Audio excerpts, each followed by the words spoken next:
let me know if you can see It's them. on, yes. All right, awesome.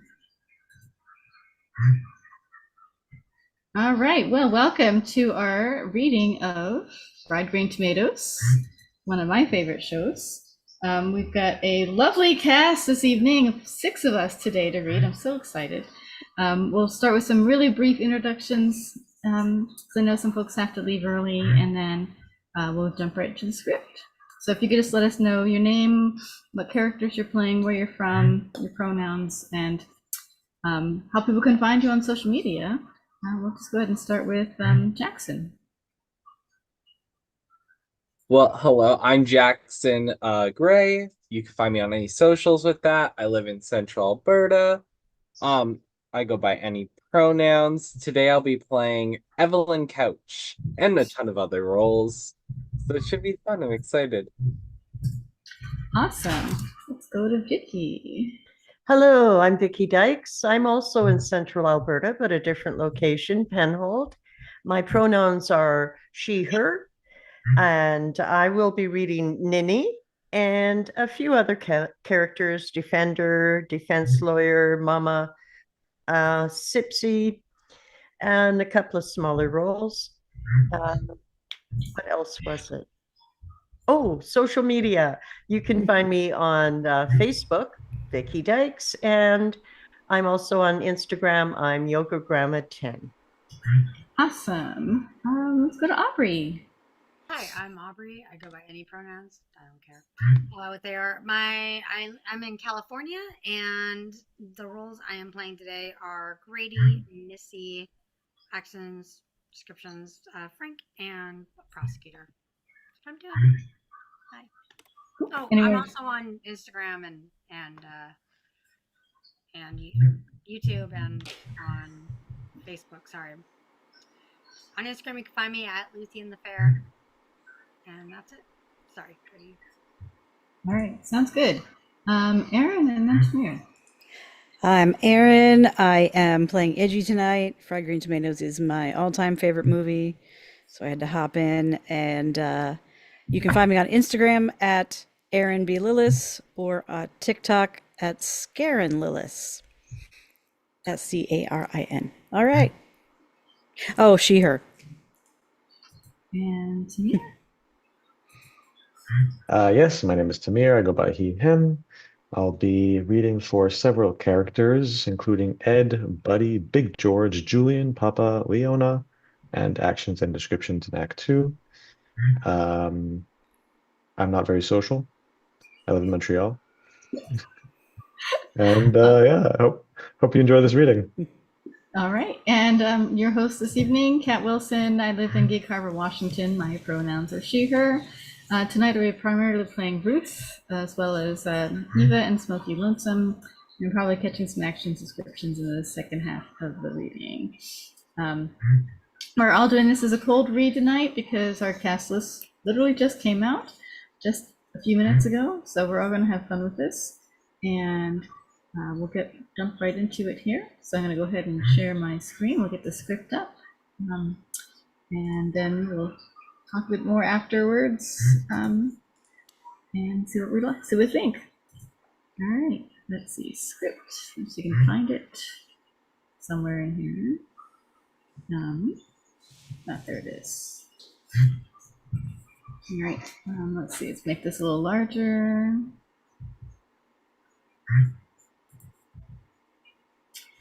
And how's that for size? You want a little bit bigger than that, or is that good? That's good for me. All right. And then, so Aubrey, I think you're starting. Go right ahead. Fried Green Tomatoes at the Whistle Stop Cafe. Screenplay by Fanny Flagg and John Avnet. Based on a novel by Fanny Flagg. Exterior, Whistle Shop Cafe. Present. An open sheet of yellowed newspapers slows down a deserted street. An old gray goat is grazing loose beside the old boarded up wood buildings alongside abandoned railroad tracks. Hold on 1 second. There we go. And put it on that side. All right. Let me start that again. An old gray goat is grazing loose beside old boarded up wood buildings alongside abandoned railroad tracks. Across the front of one building, very faded, a sign, the Whistle Stop Cafe. It is covered with advertising signs, some cardboard, some tin, advertising everything possible to be bought or seen from the 1930s to the 1960s. A rusted awning hangs off Opal's beauty shop next door. Distantly, the whistle of an approaching train. Flowering weeds grow profusely between the ties. Rails are rusted the ties rotten askew. The clatter of a train approaching. The whistle closer. The clatter of wheels louder. Tight on tracks. As the ghost train flies by, the wind sweeps aside. The steam from the engine billows down the right of way. The clatter is deafening. Alarmed by the sound, the goat bolts. A flock of birds fly out of the trees near the station. But there is no train, just a brown Ford LTD driving across the barren tracks. Interior car day. Evelyn Couch. She's a woman in her early 40s, nervous and slightly overweight. She holds a bouquet of flowers. Hearing a train whistle, she turns around and looks over her right shoulder at the tracks. Ed Couch, her husband, has heard nothing. Did you hear that? What? Nothing. I guess. The wind blows, but nothing is in sight. Evelyn looks at a map. Where's Whistle Stop on the map? I can't find it. Why'd you tell me to go right 10 miles back?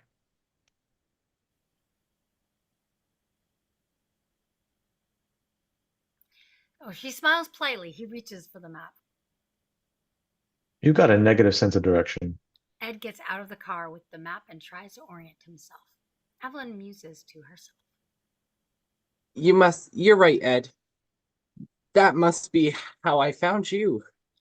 Exterior Rose Hills Nursing Home day. A sterile one-story cement block building in a semi-commercial area of Birmingham.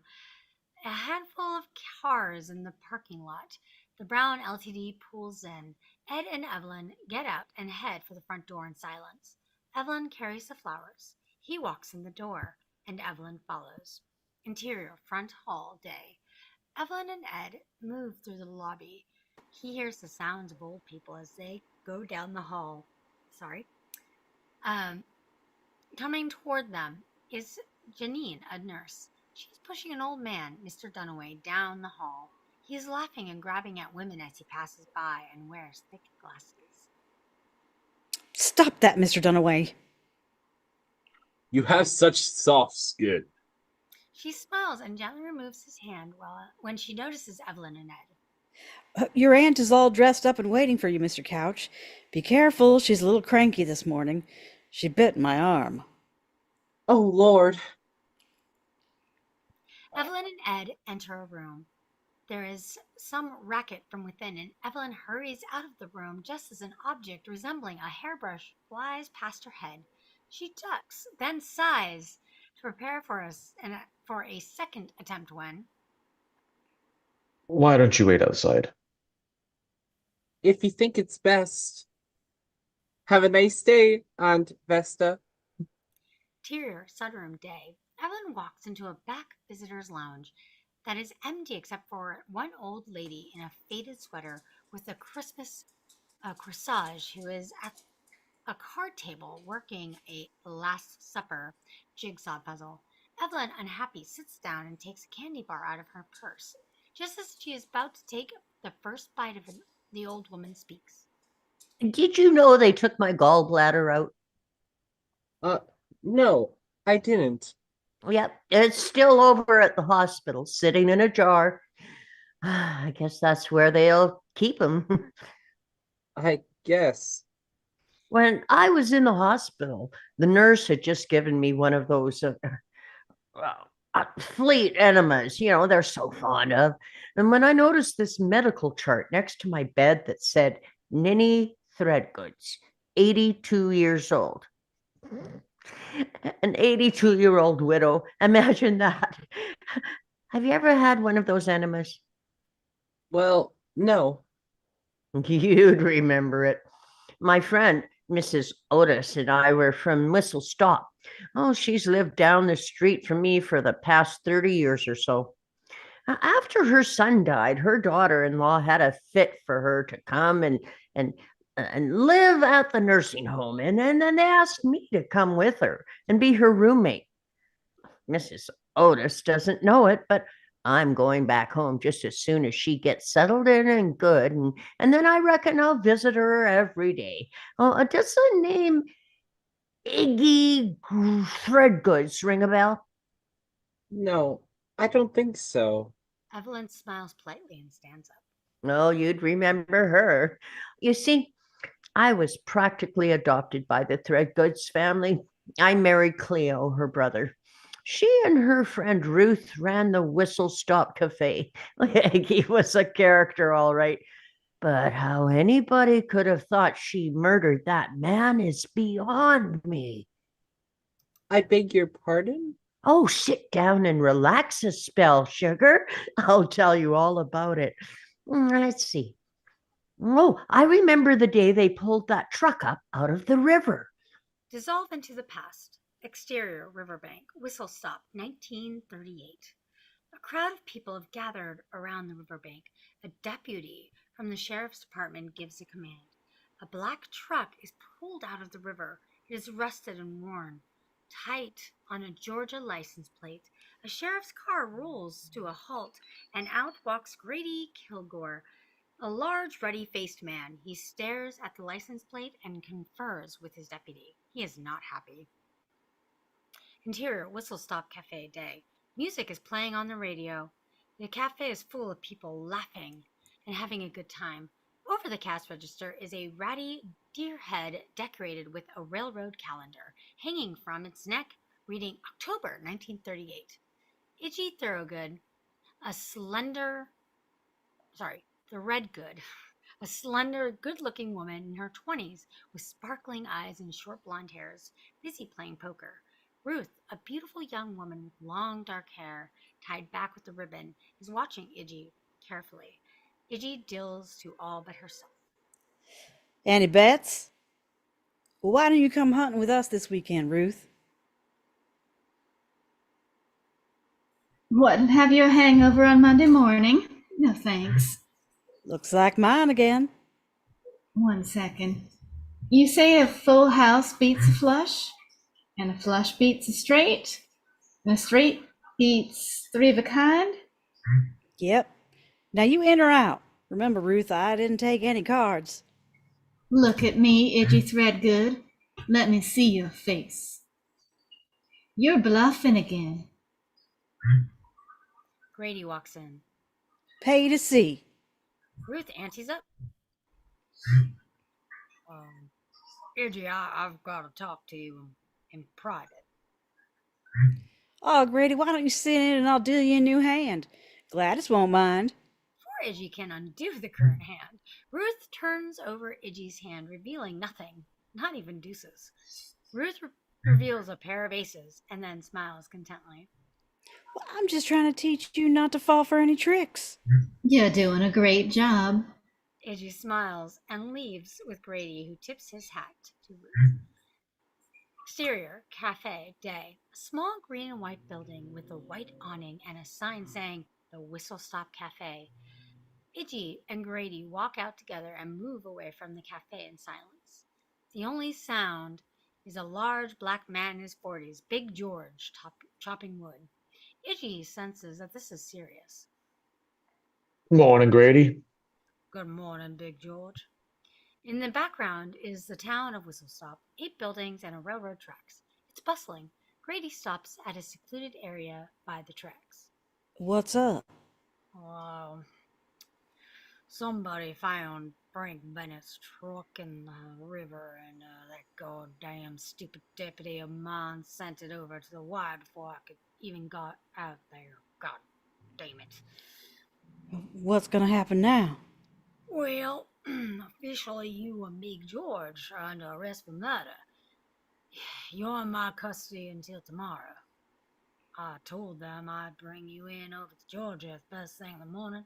I figure that ought to give you enough time. For what? Well, some people have known to pack up and sneak right out of town in the middle of the night. What about Big George? Well, I figure it.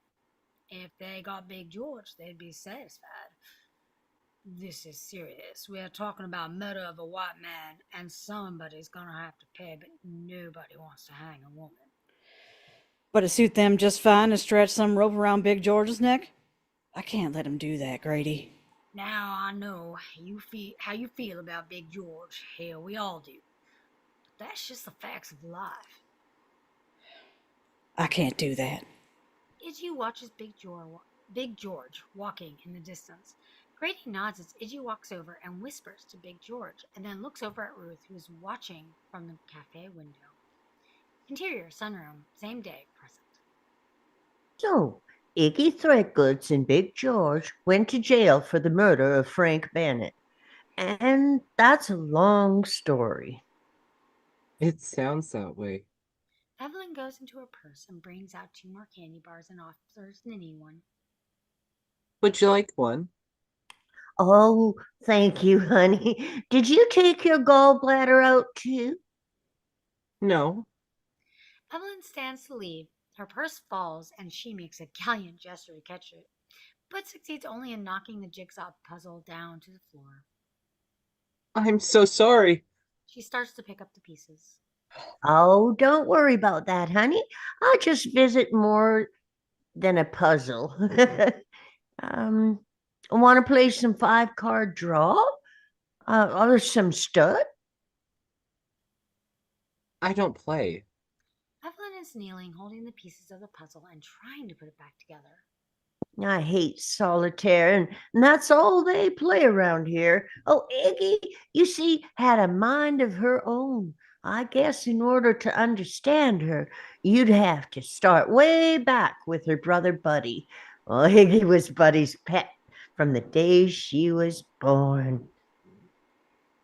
Exterior, Threadgood House, day 1917. A big white house with a porch. A handsome teenager, Buddy Threadgood, runs into the house, sporting formal wedding attire, but carrying his coat, with his shirt tails hanging out. Come on, buddy. Mama wants you inside. Interior, Threadgood House, day. I remember the day we were all getting ready for the wedding.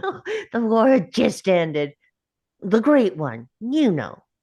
Mama Threadgood, a sweet-looking woman, examines Papa Threadgood's suit. He sports a large handlebar mustache. Sipsy, the black housekeeper, starts adjusting Papa's sleeve. Sipsy's son, Big George, is on a ladder hanging wedding decorations. Leona, the beautiful bride to-be at 18, is being attended to by her sisters. Julian, who is wearing a highly starched suit, is leading his brothers in roughhousing. Mama looks over her brood and sees Leona waiting to speak her place. What is it, Leona? Iggy's upstairs in her room, and she says she won't come out as long as she lives. Oh, she's gonna ruin my wedding, Mama. Oh, no, she's not, precious. Why, Leona? You're going to be the most beautiful bride in the entire state of Alabama. Just wait and see. Mama goes to the bottom of the stairs. Buddy shows up, winded. Emma Jean Louise Threadgoods, this is your mother. You come down here right this minute. Do you hear me? Buddy, you go fetch her. She'll listen to you. All of a sudden, Iggy appears on the top of the stairs, where she stands as regally as she can be. All eyes focus on her. A huge bow is wrapped around her head and tied very badly. Her dress is starched painfully stiff. The short skirt flares out over many petticoats, revealing Iggy's thin legs and skinned knees. She has on white anklets and shiny black baby doll shoes, which are new and too tight. Come on down, honey. Let's see you. Iggy looks at Buddy, who nods encouragingly. She starts down the stairs, holding her skirt down delicately as she surveys her family. A snicker escapes Julian as he hums, I see London, I see France, etc. Buddy shoots him a look and Iggy freezes. Julian, now hush now. Oh, come on, sweetheart.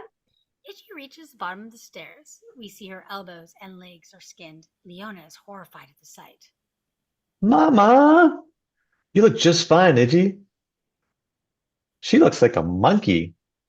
Iggy runs at the mocking Julian and jumps and ripping her dress in the process. Buddy pulls her off and she runs out of the house, stripping as she goes. I'll get you back, boy. Exterior, Threadgood yard. Iggy is up the tree in her underwear, sulking. Buddy climbs up the tree with the comfort and confidence of a cat. He sits next to her. Iggy is clearly upset. There's a long beat as Buddy contemplates his sister's predicament. Looks like you got yourself up a tree a little bit. They ever make you wear a bow in your hair, buddy? Not yet. You're supposed to wrap it around till it hurts and stick pins in your brain. Ouch. I'm sick of people making fun of me. So you're gonna stay put in this tree? Yep, the hell with them. Who wants to wear that stupid old dress anyway? After a moment, we see she's not as tough as she pretends. You want to be like Leona? Nope, You want to be like Essie Rue? nope. Besides, you couldn't even if you tried. You're special. Did I ever tell you about the oysters? The oysters? No. Well, think about all the millions of oysters just lying around on the bottom of the ocean, doing nothing, just laying there. Then one day, God looks around and he sees one and he says, I think I'm gonna make that one different. And you know what he does? He puts a little piece of sand in it. Now guess what it can do? The others can't. What? It can make a beautiful pearl. So you should never feel bad about being different because you are one of the lucky ones that got picked. Do you think God makes mistakes? The way I figure it, he never makes mistakes. He made sure we got together. He made sure that you got the best looking, most charming brother in the world who's gonna beat you to the chocolate cake. Buddy jumps down from the tree, laughing, and Iggy follows. You will not. I get you out of the tree now, didn't I? Did not. She jumps on Buddy, who growls at her with monster noises. Iggy shrieks with delight and runs off to the house. Buddy smiles, picks up her shoes, slaps the soles together, and then lopes after his sister. Interior, church, day. The camera tracks slowly past the assembled family, revealing one by one the Threadgoods dressed in their finest, including Julian, who has a black eye. Finally, the camera finds empty space and slowly drops down, revealing Iggy dressed in a gown velvet pantsuit. Iggy dressed in a green velvet pantsuit with a green velvet tie, a smile plastered on her face. Do you, Charles Osgood, Justice, take Lena Chapman Threadgood to be your lawfully wedded wife? As the ceremony continues, Mama dabs her eyes while Iggy takes a small broken mirror and flashes a brilliant reflection on Reverend Scrogan's face. Scrogan's face. Then Iggy turns the mirror, which flashes on the cheek of a young and beautiful Ruth Jameson. Ruth feels the light and turns in its direction, and she sees Buddy Threadgood, who eyes her with love and admiration. Mama, without taking her eyes off the altar, takes hold of Iggy's arm and tries to keep her from further mischief. Exterior, Threadgood yard. The whole town is there and everyone is congratulating Papa. Mama is busy supervising the party. Sipsy and Big George are loading the tables, which have been set up with food and iced tea. Buddy, with Iggy riding on his shoulders, comes through the crowd. All the young girls look at him and smile and giggle.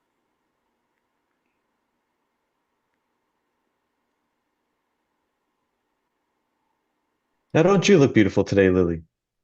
Yes, Lily, you look beautiful today. Lily just blushes wildly. I don't think there was ever a sweeter boy than Buddy Threadgood's. He was a terrible flirt. Oh, but his heart belonged to Ruth Jameson. Oh, she was a distant cousin of Mama's and had come all the way from Valdosta on Georgia that summer to teach at the church school. I remember how pretty she looked that day. Iggy climbs down off of Buddy's back and points out Ruth Jameson, early 20s, striking with long brown hair. She is serving some punch. Ruth Jameson, you are just the one I've been looking for. And begins to pull her away gently. Not in public. Scroggins gives Buddy a dirty look. Itchy looks at Scroggins like he's nuts. Buddy just smiles at the Reverend and slips his arm around Ruth's waist and starts to lead her away. Let's find some place else to visit. Buddy, I can't leave. I'm serving. Oh, it's too much loud here. Come on. Reverend Scroggins is talking to a group of women when Itchy walks by command. Whatever you do, don't think about them with no clothes on. He smiles at the women, and the Reverend looks at her with disdain. Exterior railroad tracks, late afternoon. The sound of a train in distance. Iggy is following Ruth, who is following Buddy, who is walking backwards on the tracks talking. Iggy finishes every second sentence for her brother, and he smiles, unruffled by her enthusiasm. See that? Years ago, that used to be a nice little lake. We'd swim in it and fish. I sure do miss it. I sure do. What happened to it? Did it dry up? Worse than that, last fall, a big flock of ducks, about 40 or 50, landed right smack in the middle of that lake, and while they were sitting there, a fluke thing happened. The temperature dropped so fast the whole lake froze in 3 seconds, just like that. Buddy, full of adolescent excitement, snaps his fingers. Oh no, those poor little ducks. Did it kill them? Nah, they flew off and took the lake with them. Why, to this very day, that lake's somewhere over in Georgia. Iggy is delighted with the story. She sits down to tie her shoe. Ruth tries to hit Buddy for fooling her. Exterior bushes, day. Buddy kisses Ruth passionately. She reciprocates. Her hat falls off. Iggy looks at them from a distance, shakes her head disparagingly, and looks away. Exterior track trains later. Iggy swings over the tracks on a rope that dangles from a nearby branch. Ruth hesitates. Ruth hesitates, and then Buddy holds her and swings with her. She loves it. Her hat falls off again. Oh no.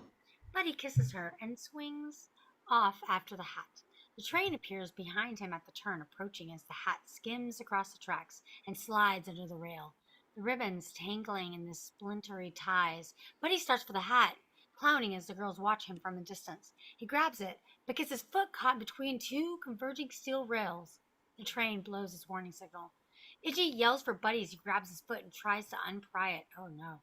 To Iggy and Ruth, it still looks as if he's clowning in the dusty, windy distance. Buddy tugs and slips, and he smiles at Ruth and Iggy as we hear the brakes being applied, the screech of metal on metal.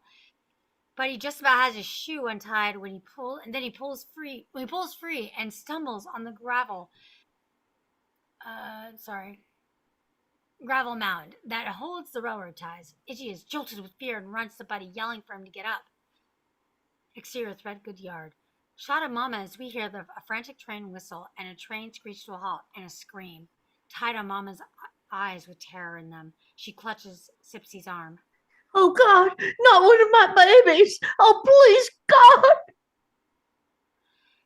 Wide angle of everyone in the yard dropping everything and running towards the accident.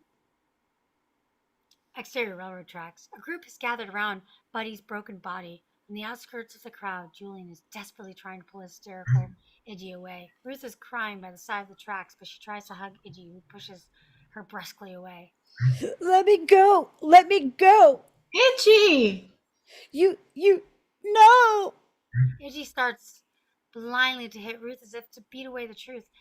Ruth tries to hold Iggy, but she breaks away and runs, calling. Buddy! Buddy!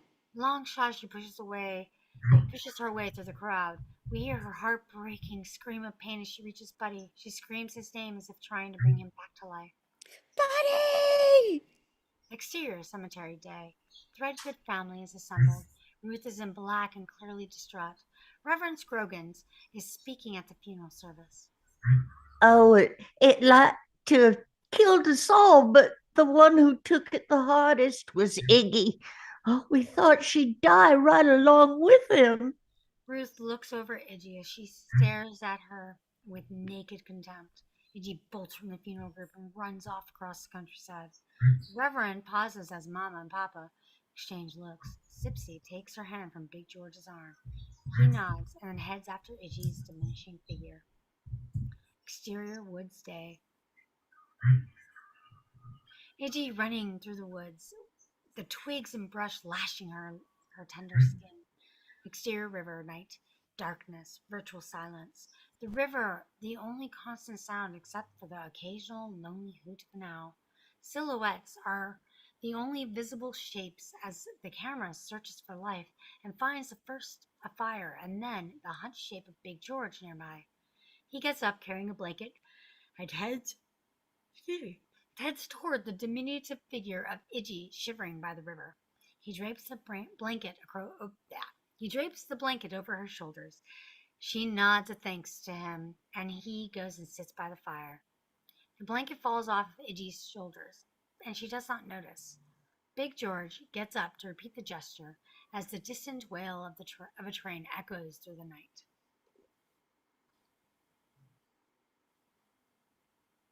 Oh, you're muted.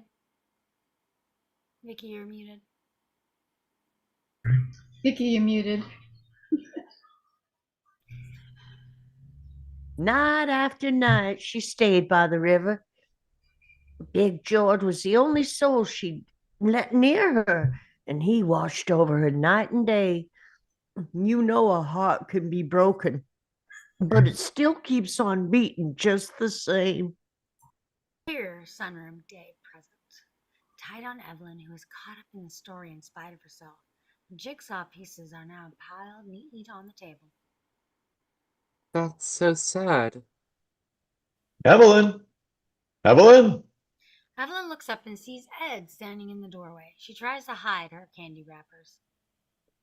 Let's go. The Braves game is going to start soon and you'll miss your thing. Excuse me, that's my husband, Ed. He's ready to leave. I can't believe Buddy died. Oh, neither could I. Oh, well, I've enjoyed talking to you, sugar. Oh, what's your name? Evelyn. Evelyn Couch. I got to go. Well, Evelyn, you come back and see me, you hear? Evelyn, scurrying after Ed, hauls back. Okay. Exterior Rose Hills Nursing Home day. Evelyn and Ed exit the nursing home. Evelyn is reflecting on Mimi's story. Interior church classroom night. On the blackboard, romance, magic, nurturing. There are 10 women in the class, middle-aged to older, each with a notebook or a tape recorder, including Evelyn. A young woman teacher, nicely dressed, is pacing across the front of the class, intensely committed. It is up to you to put romance back into your relationship. Dedicate yourself to finding ways to find magic in marriage. When you think about romance, what's the first thought that enters your mind? A woman in her late 30s, Missy, leans over to Evelyn as the teacher drones on. When marriage counselors used to tell you to wrap yourself in saran wrap, put a little charge into your marriage. Do we really pay for these lectures? Missy looks heavenward. Evelyn has a faraway look in her eyes. She smiles. Interior couch house, late afternoon. Candles are lit on the dinner table. Fresh flowers are in a vase, and 5 empty boxes of saran wrap are resting on a chair as a 6th box joins its ilk. A doorbell rings.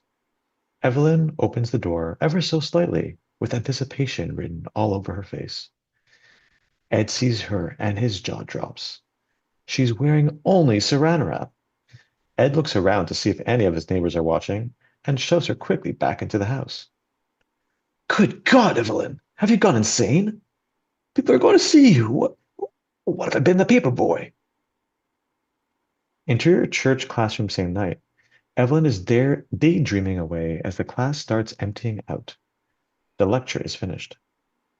Evelyn, Evelyn, Evelyn comes down for reverie.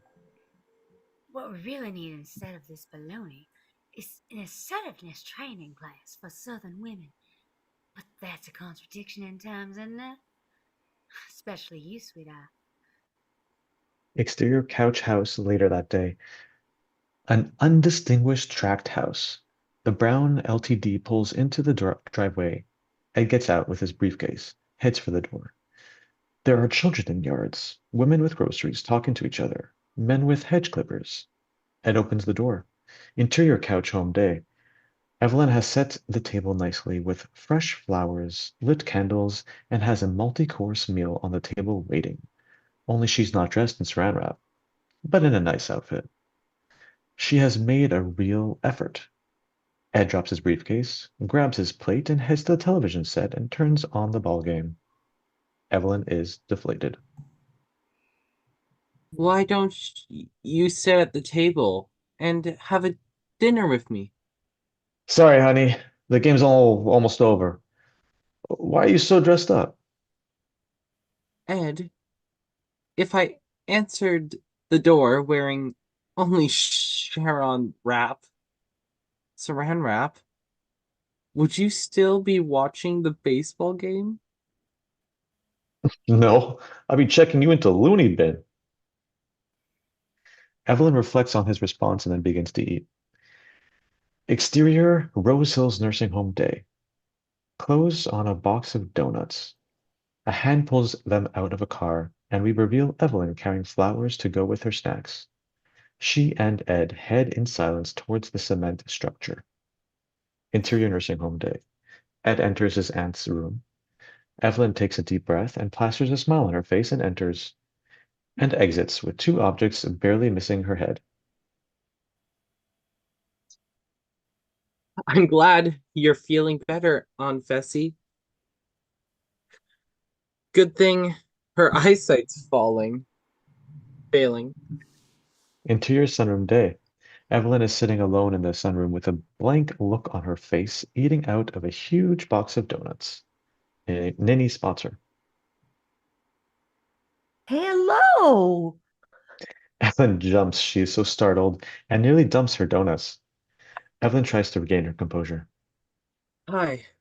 Yeah, I was hoping you would come. Oh, my roommate, Mrs. Otis, said I could visit with her and her family, but I said, thank you kindly, but I think I might have my own visitor. And here you are. Hope you like donuts, Mrs. Three Good. Oh, visitor and donuts to boot. Now you can't beat that. Oh, you can call me Ninny. Everyone else does. I mean, it makes me feel modern. How's your friend doing? Mrs. Otis? Oh, well, not so good. It looks like I won't be getting back home for a while, and I sure miss it. It's funny what you'll miss when you're away from home. I miss the smell of coffee and bacon frying. I can't smell a thing they got cooking here. What I wouldn't give for a plate of fried green tomatoes like the ones they used to have at the cafe. Oh, after Buddy died, Iggy just tempted the good Lord to take her away. Cut to the past. Exterior whistle stop train tracks. Dawn, 1926. Iggy is jumping from freight car to freight car. She's in her late teens, but looks younger. She's agile and graceful. A wild look in her eyes. The more dangerous the stunt, the more laughter it provokes from her. She climbs down into a freight car and starts dumping something overboard. She hardly ever came home. Only Big George knew how to find her. And then one summer day, Mama sent for her. Oh, like they say, God never shuts one door without opening another. Exterior Threadgood Yard date 1926. Iggy, dressed in ratty overalls and barefoot, is walking up to the house with a string of fish over her back and a fruit jar of honey. It's a beautiful spring day. Mama? Mama and Sipsy are watering the ferns. Mama's eyes light up when she hears Iggy's voice. Mama. Oh, out here. Iggy comes out and Mama gives her a kiss. Well, it's about time. Well, if you don't look like the wild man of Borneo. Oh, guess who's here? Who? Oh, Ruth Jameson. Oh, she's come all the way over from Valdosta, Georgia. Oh, she's staying with us this summer and will be in charge of all the young people's activities over at the church. Is that why you wanted to see me? Well, we've got so many nice things All right. planned. Ruth Jameson comes to the screen door. She's older now, but very beautiful, in a white dress. Ruth, you remember my youngest child?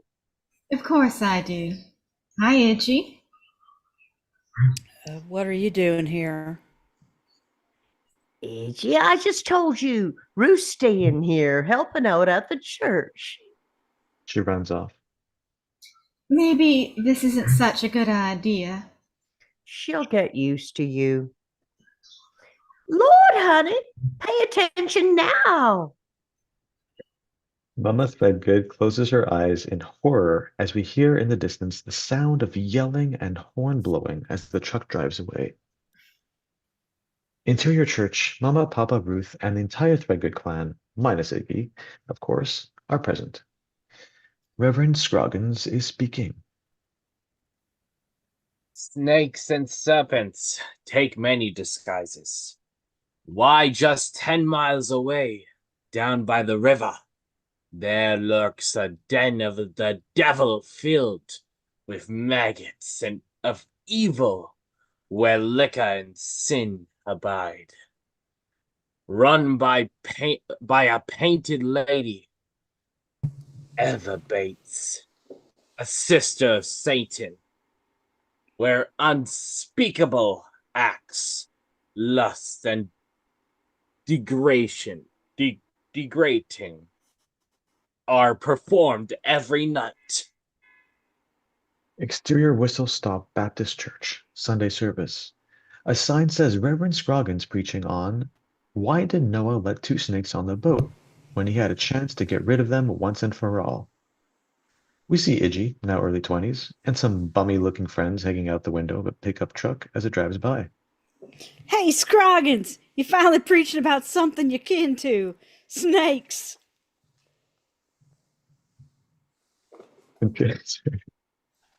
Interior Whistle Stop Baptist Church, Sunday service. Mama, Papa, and Ruth exchange looks of concern. Mama whispers something to Ruth. Exterior winding dirt road night. Big George is driving through the woods with Ruth. Interior River Club. Iggy sits smoking her cigarettes, looking like the cat that just swallowed the canary. I'll see you and raise you 20. Grady eyes her suspiciously. I'm fooling nobody, Iggy. Y'all just bluffing again as usual. You don't have nothing. Well, maybe I do and maybe I don't. But now it's going to cost you 30 cents to find out. Light on Iggy's hand. She has 3 aces and a pair of 10s. Ruth enters the screen door and shades her eyes. Excuse me? Is Iggy Threadgood here by any chance? Do we have an Eva? That's probably me too. Come on in, honey. She's right here. As she walks over to the table, everyone is startled to see such a fine lady dressed in white in this place. The men make a feeble attempt at standing and tipping their hats. What the hell are you doing here? I came to talk to you. Well, you'll have to wait. I'm busy. Pull up a chair and have a seat, honey. Can I get you a beer? Oh, no, thank you. I'll just stand here and wait if you don't mind. Come on, Grady. Here's your big chance. Are you in or out? Everyone at the table is very uncomfortable at having Ruth there, and one by one, the men throw their cards on the table, waiting for something to happen. Ruth goes over and starts picking up Iggy's money. I'm afraid you'll have to excuse Iggy. She's going home for dinner. What the hell are you doing? Nice meeting you. Say goodbye, Iggy. All nod and mumble something as Ruth heads out the door with a dumbfounded Iggy right behind her. Where are you going with my money? We are going home. Well, who the hell are you to boss me around? I'm the one who's taking you home. That's who. Exterior River Club night, they head to the truck and Iggy sees Big George. Thanks a lot, pal. Give me my money back. Now get in the car. Iggy opens the door and gets in the car and slides through to the other side. She opens the passenger door and gets out as Ruth is getting in. Iggy slams the door and walks off. I'll leave here when I'm good and well and want to. Have a nice trip home. Big George shakes his head. Oh, Lord. Ruth gets out and starts after Iggy. I just don't know how you can break your mother's heart like you do. Well, I'm not doing anything to my mother. Oh, no? Why do you think I'm over here for the summer? Your mother was so worried about you because she thought I was a teacher. I might be able to talk some sense into you. But I can't even find you mostly. You're too busy feeling sorry for yourself. What are you talking about? Iggy, you are not the only one who lost Buddy. Iggy freezes at the mention of his name for a moment, then turns and walks away while Ruth stands her ground. Buddy is dead. We all miss him. But turning your back on your family is not gonna bring him back. Iggy gives Ruth a deadly stare. Who the hell are you to talk about my brother? If it hadn't been for you in the first place, you just mind your own goddamn business and give me my money back. Ruth drops the money and heads back to the truck. Interior Threadgood house day. Ruth walks in the dining room and shakes her head. No. Father, we thank you for this bountiful table and this family. Keep us safe, close to thy bosom. Amen. Interior kitchen later the same night. Mama is bringing the remains of dessert back into the kitchen when she spies Iggy walking in the back way. Mama smiles. Interior dining area. The meal is just about over, but Mama comes in carrying enough food for one more plate, which Sipsy sets right next to Ruth. Can we be excused? No, But Mama. no, young lady. No one understands Mama's reaction until Iggy makes her appearance. Her hair is slicked down, and she sits down as if it's no big deal. Everyone is staring at her. There is silence as Mama starts to serve Iggy. Could you please pass me the tomatoes? They look awfully good. Iggy looks up and sees the tomatoes right in front of her and quickly picks them up and passes them. But the plate tips and one goes flying in the air. Iggy puts the plate down with one hand and catches the errant tomato with the other, as if perfectly planned. Ruth smiles at her. Thank you. Iggy goes about her business as the rest of the family just stare in amazement. Julian starts to laugh. What are you laughing at? You? Iggy's eyes narrow at Julian and then she swings at camera. Exterior church dusk. Julian walks out of the building with a serious bruise on his cheek and glares at Iggy. Ruth walks outside and Iggy comes up to her. I was thinking about some of the things you were saying, and I'd like to show you something. What is it? Let me show you. You got to hurry, though. They start walking briskly towards the railroad tracks. Exterior railroad tracks dusk. They approach a train and Iggy sneaks up to a boxcar. She pulls out a large pry bar and wedges open the door and hops up. Hop in. Hop? Oh, give me your hand. Iggy pulls Ruth up into the car. Well, look at all this. We see cans and produce of the day stacked inside the car. It's all very nice, but I don't understand why you brought me here. We hear the train whistle blow, and then the train starts to move.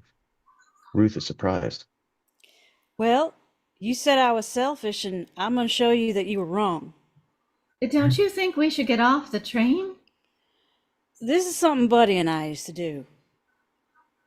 Ruth looks out the train and she looks a little queasy. You all right? Well, sometimes I get a little dizzy looking down. Don't look down. Ruth smiles politely as Iggy lifts up a handful of cans and foodstuffs and walks to the open area of the car. She starts tossing them out the door. What are you doing? Come look. Ruth does not relish the idea of going so close to the edge, but she steels herself and looks out and sees the hungry faces of poor black families and migrant workers who are waiting anxiously for Iggy's gifts. You talk about give unto others. Yes, but this food isn't yours to give.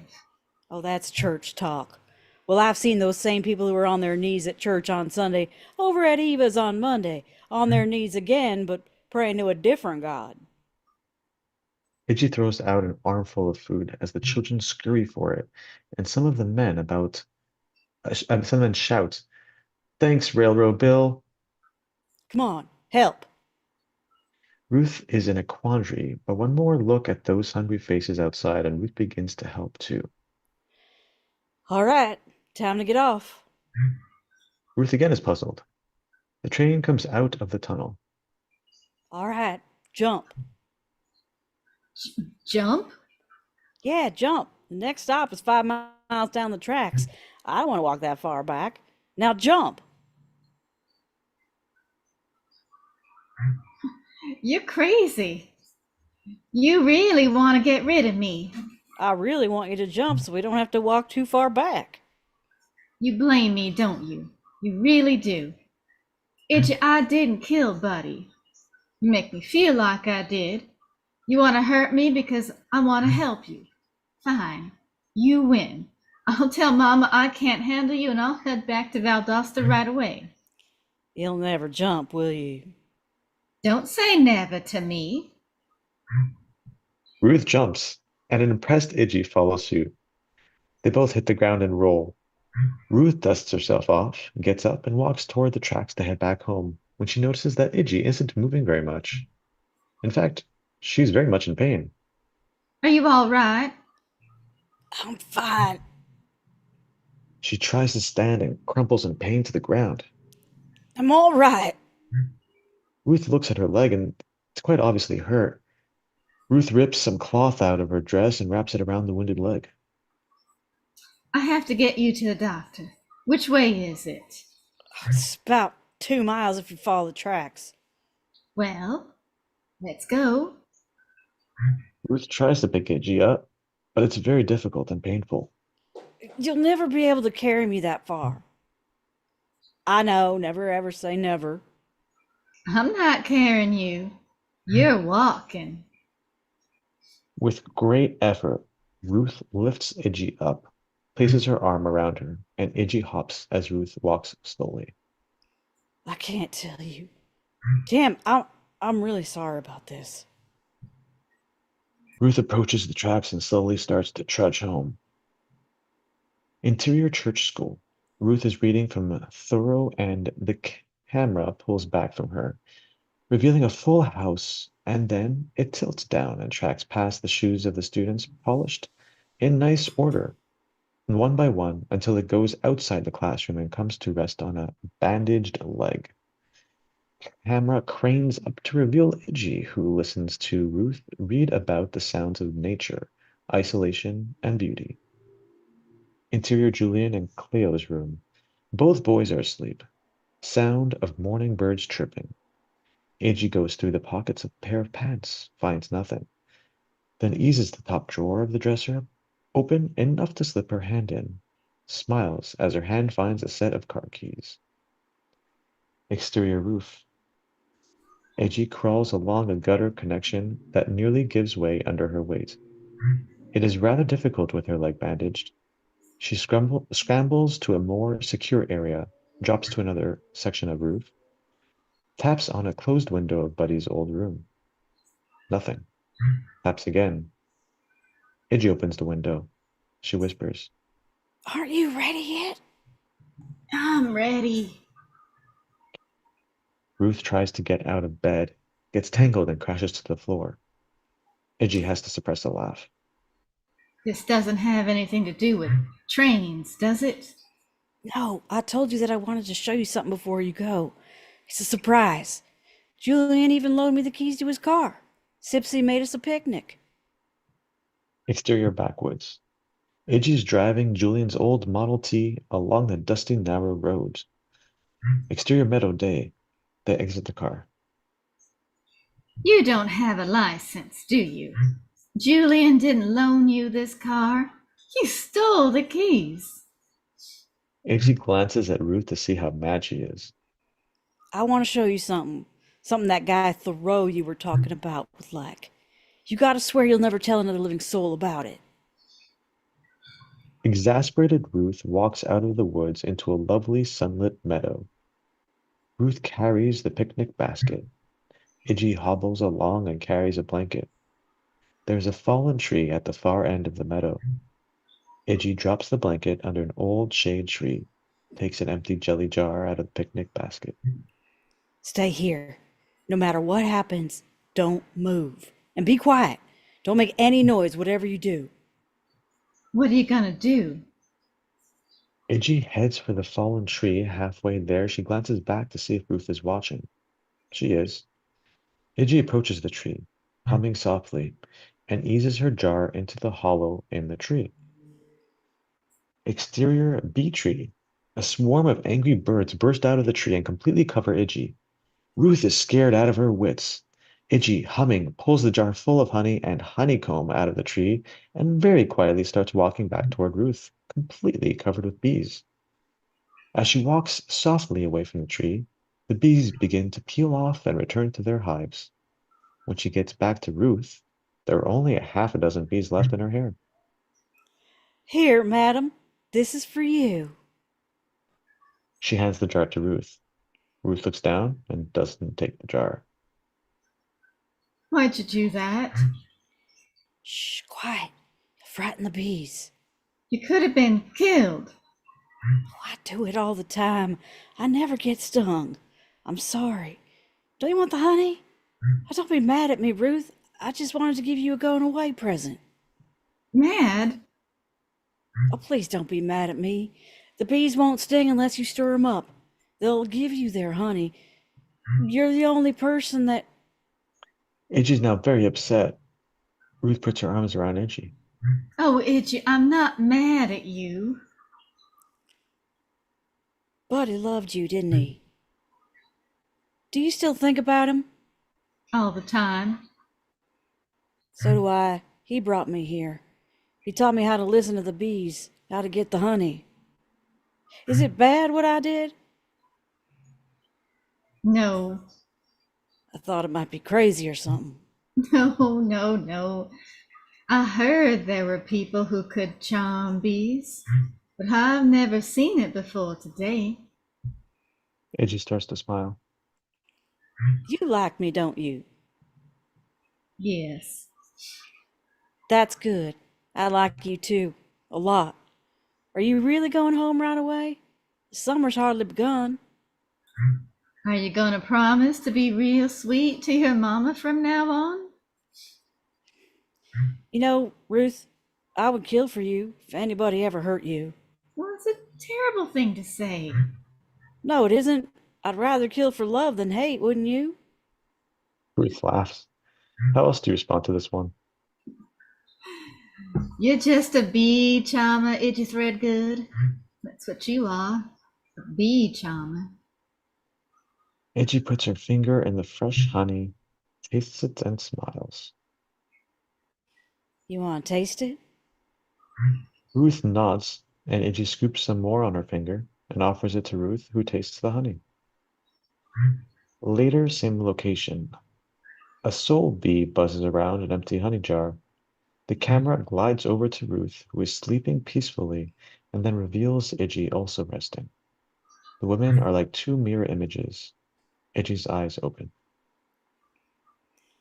You up? Sort of. You have the most beautiful scent. It's perfume. It's imported from Paris, France. Smells like lilac and wild berries. What did you and Buddy talk about mostly? You and the future, having a family and starting a business, one where people could get together and have a good time. You know what disturbs me? I can't remember his smell. Tell me everything you know about Buddy. Interior River Club night. Iggy and Ruth walk into a darkened building when the lights come on and surprise! All the guys from the camp start singing happy birthday to Ruth, who is overwhelmed. Itchy Threadgood. But now tonight we're going to have a real party. Drink this, and then we'll play some poker. I'm sorry, but I don't know how to play poker and I never drink. Exterior River Club night. Camera tracts past an unfinished card game, past empty liquor bottles towards two old pickups that have their lights turned on, and we are watching one of the first night baseball games ever played in the South.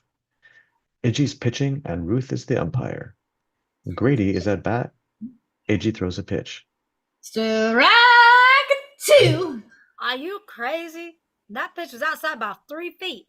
Don't argue with the referee. It's umpire. Don't argue with him either. Grady shakes his head as Ruth takes a swig out of Coke bottle and swallows with difficulty. Iggy's grinning something fierce, smiles, winds up, and delivers. The ball hits the dirt and bounces straight over the plate. Strike three. You're out. Ball bounced in front of the plate. It did? Oh, look what you created, Iggy. Grady drops the bat and heads behind the plate. You're up now, Ruth. I don't know how to bat. And you never drink either. Just hold the bat and swing. I'll pitch it easy to you. Grady helps her hold the bat and she stands wobbly at the plate, and Iggy lathers up the ball and prepares to pitch. What's she doing to the ball?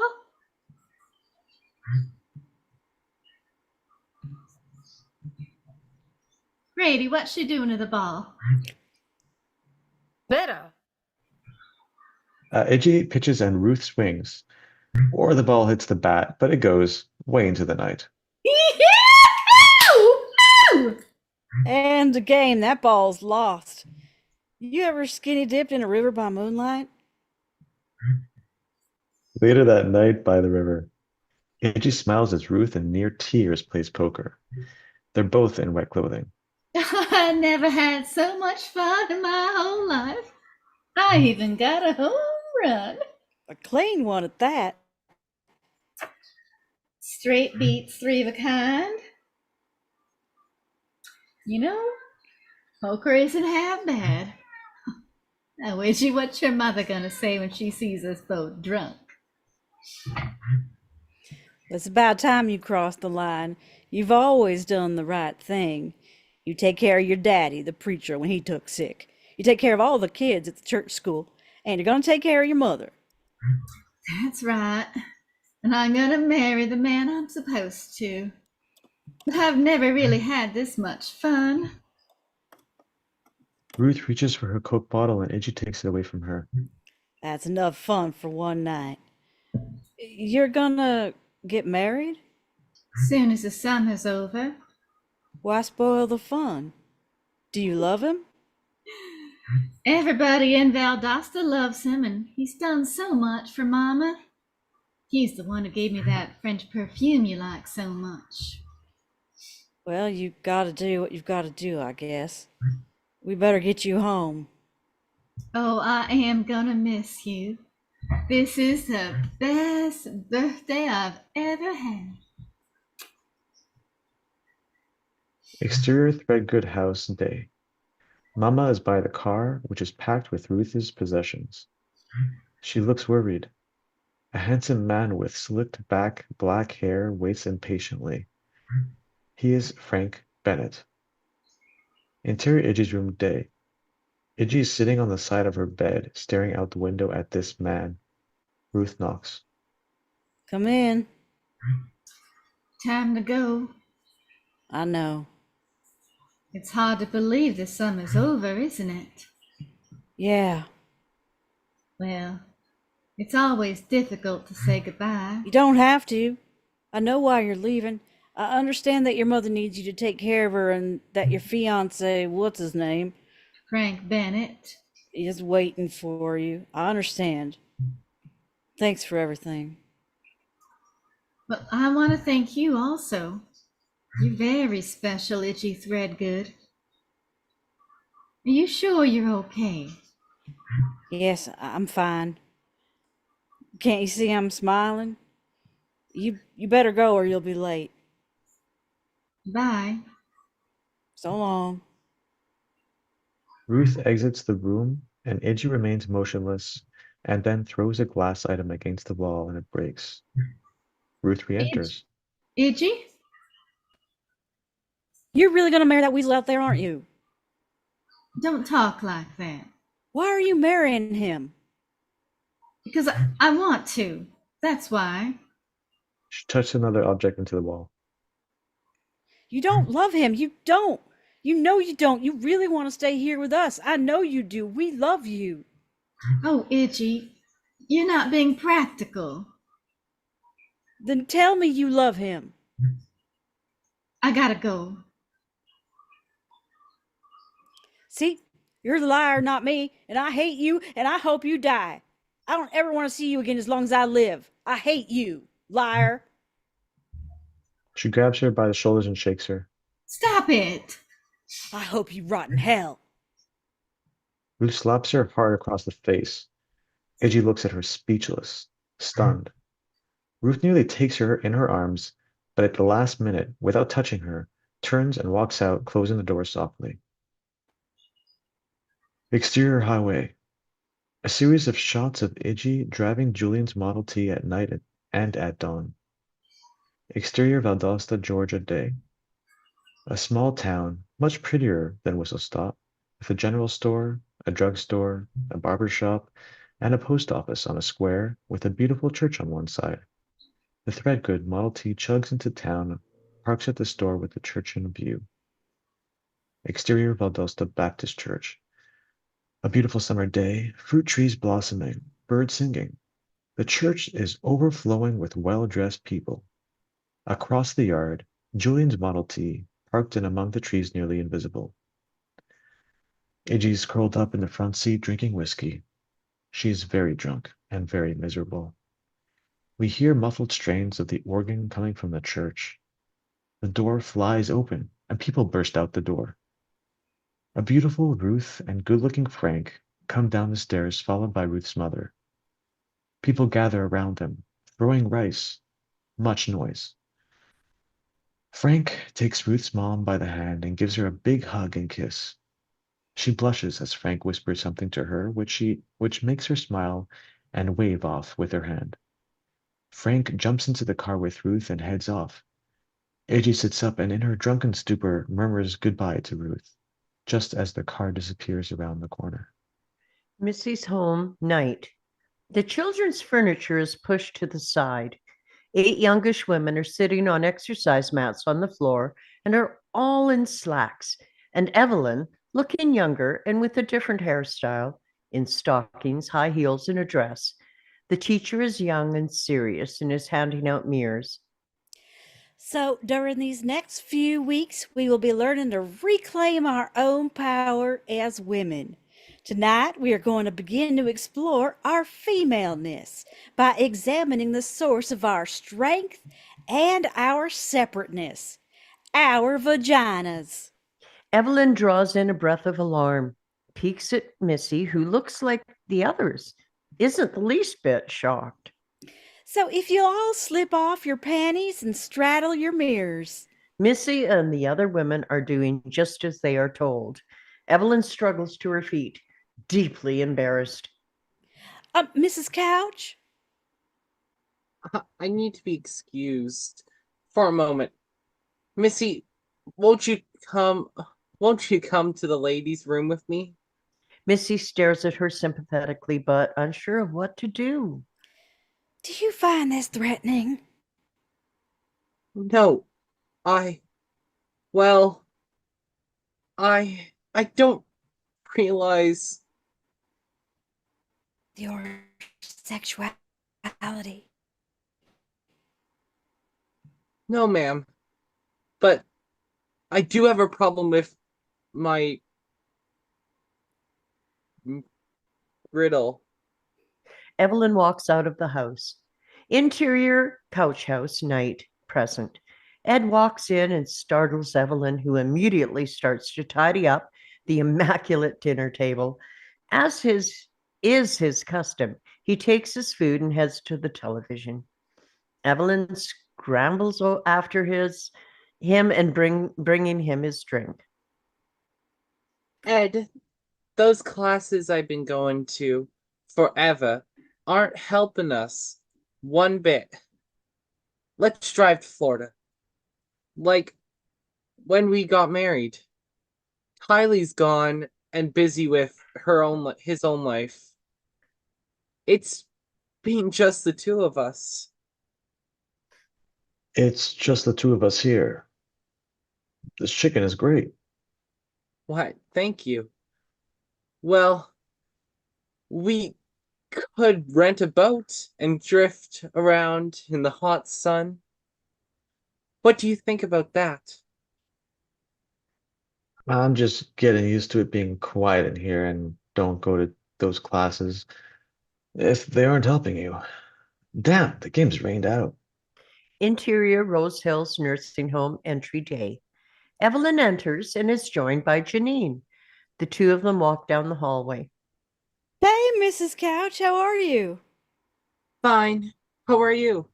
Oh, dead on my feet. We lost 2 of them last night, not within 5 minutes of each other. Of course, the worst part is trying to get them down the hall so it won't upset the others. We try and pile laundry on top of them, but they know. You can't disguise a dead body no matter what you do. Evelyn, who is carrying a bag of treats for the aunt, stops at her door and very carefully places it inside the doorway. Evelyn and Janine both quickly dart past the door, and to their surprise, nothing comes flying out.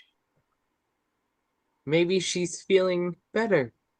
They exchange a look when they see Mr. Dunaway, dressed to kill, wheeling himself slowly into the aunt's room, only to come rolling out at high speed, nearly toppling with the contents of Evelyn's bag of treats following soon after him. Evelyn and Janine smile. Maybe she's not. Wait till you see Mrs. Threadgood. Interior sunroom day. Janine leaves and Evelyn enters and spots Ninny. Someone has dyed her hair bright purple.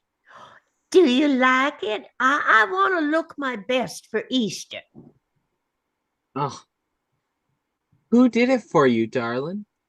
Well, believe it or not, it was a student, a little bitty person, almost a midget from the beauty college. Well, sometimes they come out and do our hair for free just to get a little practice. Is Ed with you? Evelyn hands Ninny a chocolate bunny. Just me alone. His aunt told him she didn't want any visitors, especially us. It's a shame. I think he feels bad. But Lord, if he'll talk to me about it, since our son Kyle grew up and left home, he hardly talks to me at all, even during dinner. Well, maybe you should spice up his food. That'll get his attention. Well, Evelyn takes a bite out of her chocolate bunny and Ninny decapitates hers. You never finished telling me about Iggy. Well, let's see. Where were we? Oh, Ruth had just gotten married to Frank Bennett. Wasn't that the name of the man who that Iggy was arrested for murder? That's right. Well, of course, after Ruth left, Iggy just went back to her old ways. It took her a few years, but she finally decided to bury the hatchet to go see Ruth. Cut to the past. Exterior Big George's house day. Big George enters with a large package. Interior Big George's house day. Big George goes into a back room where Iggy is sleeping on an old couch with a titled empty bottle near her head. He drops the package off and starts to leave the room when Iggy opens one eye. I didn't want to wake you, Miss Iggy, but it's a full day's drive to Valdosta, and your mama says if you're going all the way to Valdosta, then she wants you to give this pie to Ruth. How'd she know where I was going? And Sipsy walks in. Oh, she knows. Oh, how don't go stirring up no trouble with Miss Ruth, you hear? Exterior Valdosta day. Iggy in a Model T driving up a dusty road leading to a large farmhouse. Iggy gets out of the car. She is slender and has grown quite attractive. 3 hound dogs are jumping up on her, barking, trying to be petted, and she knocks at the door. A frail old lady comes and opens the door. Is Ruth at home? Who's calling? Just tell her it's the bee charmer from Alabama. Ruth, it's some bee person here to see you. Iggy nervously waits and looks around the front porch and at the land in the distance. And through the screen door, we see Ruth coming to the door, opening it. And when she sees Iggy, she's startled. Iggy? Ruth stands silhouetted by the door, her face in shadow. Something's not right. Hi, Mama said to give you this pie. Look, what I said about rotting in hell, I don't hate you. I think you're probably the finest person I've ever met. So I'm sorry. We all miss you, and Mama and Papa will welcome you back for a visit anytime. You drove how many hours to apologize? Iggy Threadgood, how are you? You look so grown up. Tell me, do you have a fella yet? Couple, but I can't decide on any. Grady is the most persistent, but... Grady Kilgore? Oh, don't say it so loud. How come you don't ride at all? Even to Mama? Ruth hears a noise from inside the house. As she turns, the light strikes her face and reveals a black eye. There is no activity inside the house. Are you all right? Yes, I'm fine. You don't look fine. Where'd you get the shiner? Who's down there? Well, thanks for the pie. Well, I guess you better go. He didn't hit you, did he? You better be going now. Did he hit you? I'm gonna beat him to a pulp. You're not gonna do anything, you hear? Now please, Itchy, just leave. If you care about me, if you really do, you'll turn around and leave this minute. Ruth releases Iggy, who looks at Ruth, unable to comprehend why she is stopping her, and finally gives in and heads back to her car. Frank's houseboy walks around the corner of the house and watches as Iggy turns around and yells to Frank Bennett. You touch her again, you bastard, and I'll tear your eyes out and kill you quicker than you can say Custer. Frank arrives at the door, toweling his wet head. He sees the pie in Ruth's hand. Say about custard? Nothing. Interior River Club night. A jukebox is playing and sad music. Laughter can be heard as Eva Bates is playing poker with the boys. Grady comes over, really friendly.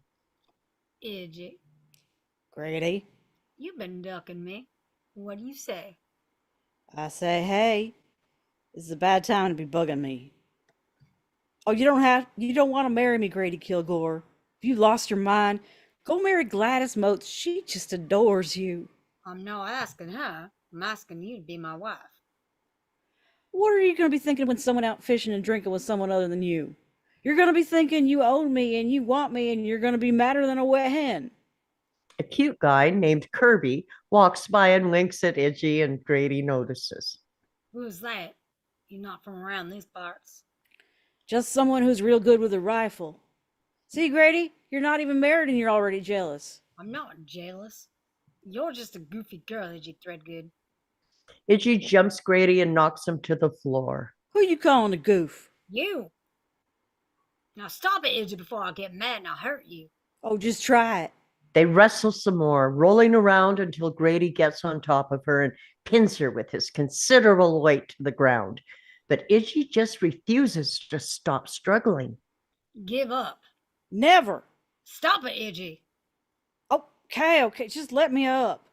Grady lets go, and Iggy just jumps him again. And once more, Grady pins her on the ground, his face reddened and close to hers. Don't pull that again. Then you better keep me down for the rest of your life, because I'll never give in to you.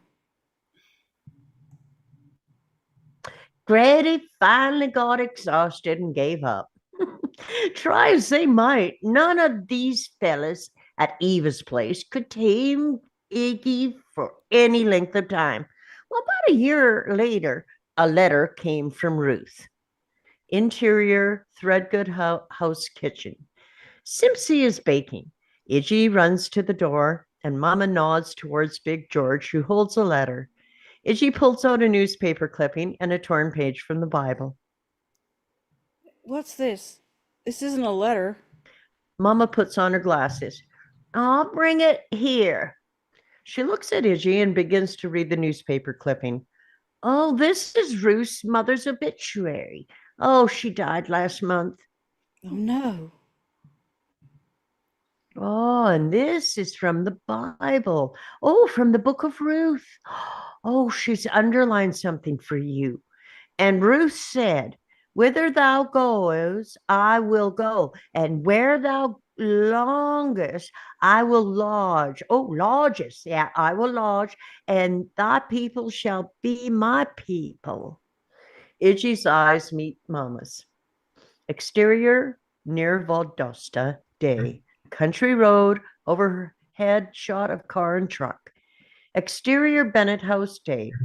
On the horizon, the truck and car come down the road and pull up to a stop. Iggy gets out of the car and Iggy heads towards the house as Big George and Julian stand by the truck. Interior Bennett house. Iggy goes up the stairs to Ruth. Their eyes meet for the first time. And after a moment, Mama died, I know. and I'm pregnant. Ruth breaks into tears, and Iggy puts her arms around her and cradles her. Exterior Bennett house, later. Frank Bennett drives up and notices a truck at his front door. Interior Bennett house. Iggy is quickly packing up one of Ruth's last remaining boxes. Iggy hollers up to Big George and Julian. The rest of her stuff's upstairs. Big George and Julian head upstairs. You sure we're doing the right thing? Do you want to raise your child, Frank? I couldn't. But you haven't even talked this over with Mama and Papa. Oh, Mama loves babies and Papa loves Mama. Why, hell, the way I figure, we're getting 2 for the price of 1.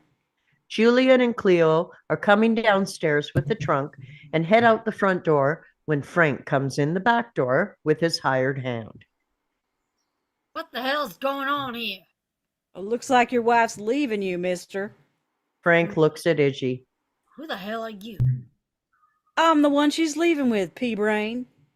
Frank grabs Ruth by the shoulders to pull her away, but Ruth resists, and Frank slaps her across the face, knocking her backwards. Iggy immediately jumps Frank, riding him like he's some wild horse she's tamed. Well, Frank spins Iggy around until he flings her off, sending her crashing into the wall. Come here. You touch her again and I'll kill you. She doesn't move. Iggy is breathing like a wildcat and is preparing to pounce on Frank as he slowly approaches Ruth. He reaches out for Ruth, and Iggy again jumps him, and he backs her into the wall, crushing her like a grape. Ruth runs at him. Don't hurt her. Ruth tries to push Frank away, but he grabs her and slings her over his shoulder, starts heading up the stairs when Julian and Big George enter. I want to go up those stairs, mister. It might upset Big George. Big George picks up a large knife, and in one swift movement, he cores an apple, never looking at Frank, who stares at him motionless. He's crazy. No telling what he's liable to do. Frank hesitates for a second and slowly lets Ruth down. Let's go. I'll get you for this. You'll see. They exit the house. Exterior house day. They scurry to the car. Iggy starts the car and starts to drive off. Interior car. Well, I sure as hell scared him, didn't I? Tawanda, the amazing Amazon woman, alone in the jungle, afraid of nothing that prowls this earth. Woman beyond compare. Ruth joins her in nervous laughter as they head towards Whistle Stop. Interior supermarket day present. Close on Evelyn, staring at an issue of the National Enquirer, headline, Wife kills husband and sells his body parts to aliens. That's Missy there, women's voice. Evelyn! Evelyn! Reveal Evelyn at the checkout counters talking to Missy, her acquaintance from the women's seminars. Oh, I'm sorry. I was just looking at those photos. Missy? They have the greatest stories and magazines, don't they? Where will I see you in group tonight? We'll be talking about masturbation. Thank you. But I've had enough learning for the time being. Evelyn takes her package and heads for the door. As she starts out the exit only, a teenage boy with a scraggly beard and mean eyes shoulders in, bumping into Evelyn, knocking her back against the dog food. Well, excuse me. Fuck you. Evelyn is stunned as the boy strides over to the liquor counter. Evelyn gets herself together as the boy comes back towards her. There was no reason for you to come be so rude back there. You were coming in the wrong door. Oh, get the hell away from me, you fat cow. He heads for the exit with a six-pack.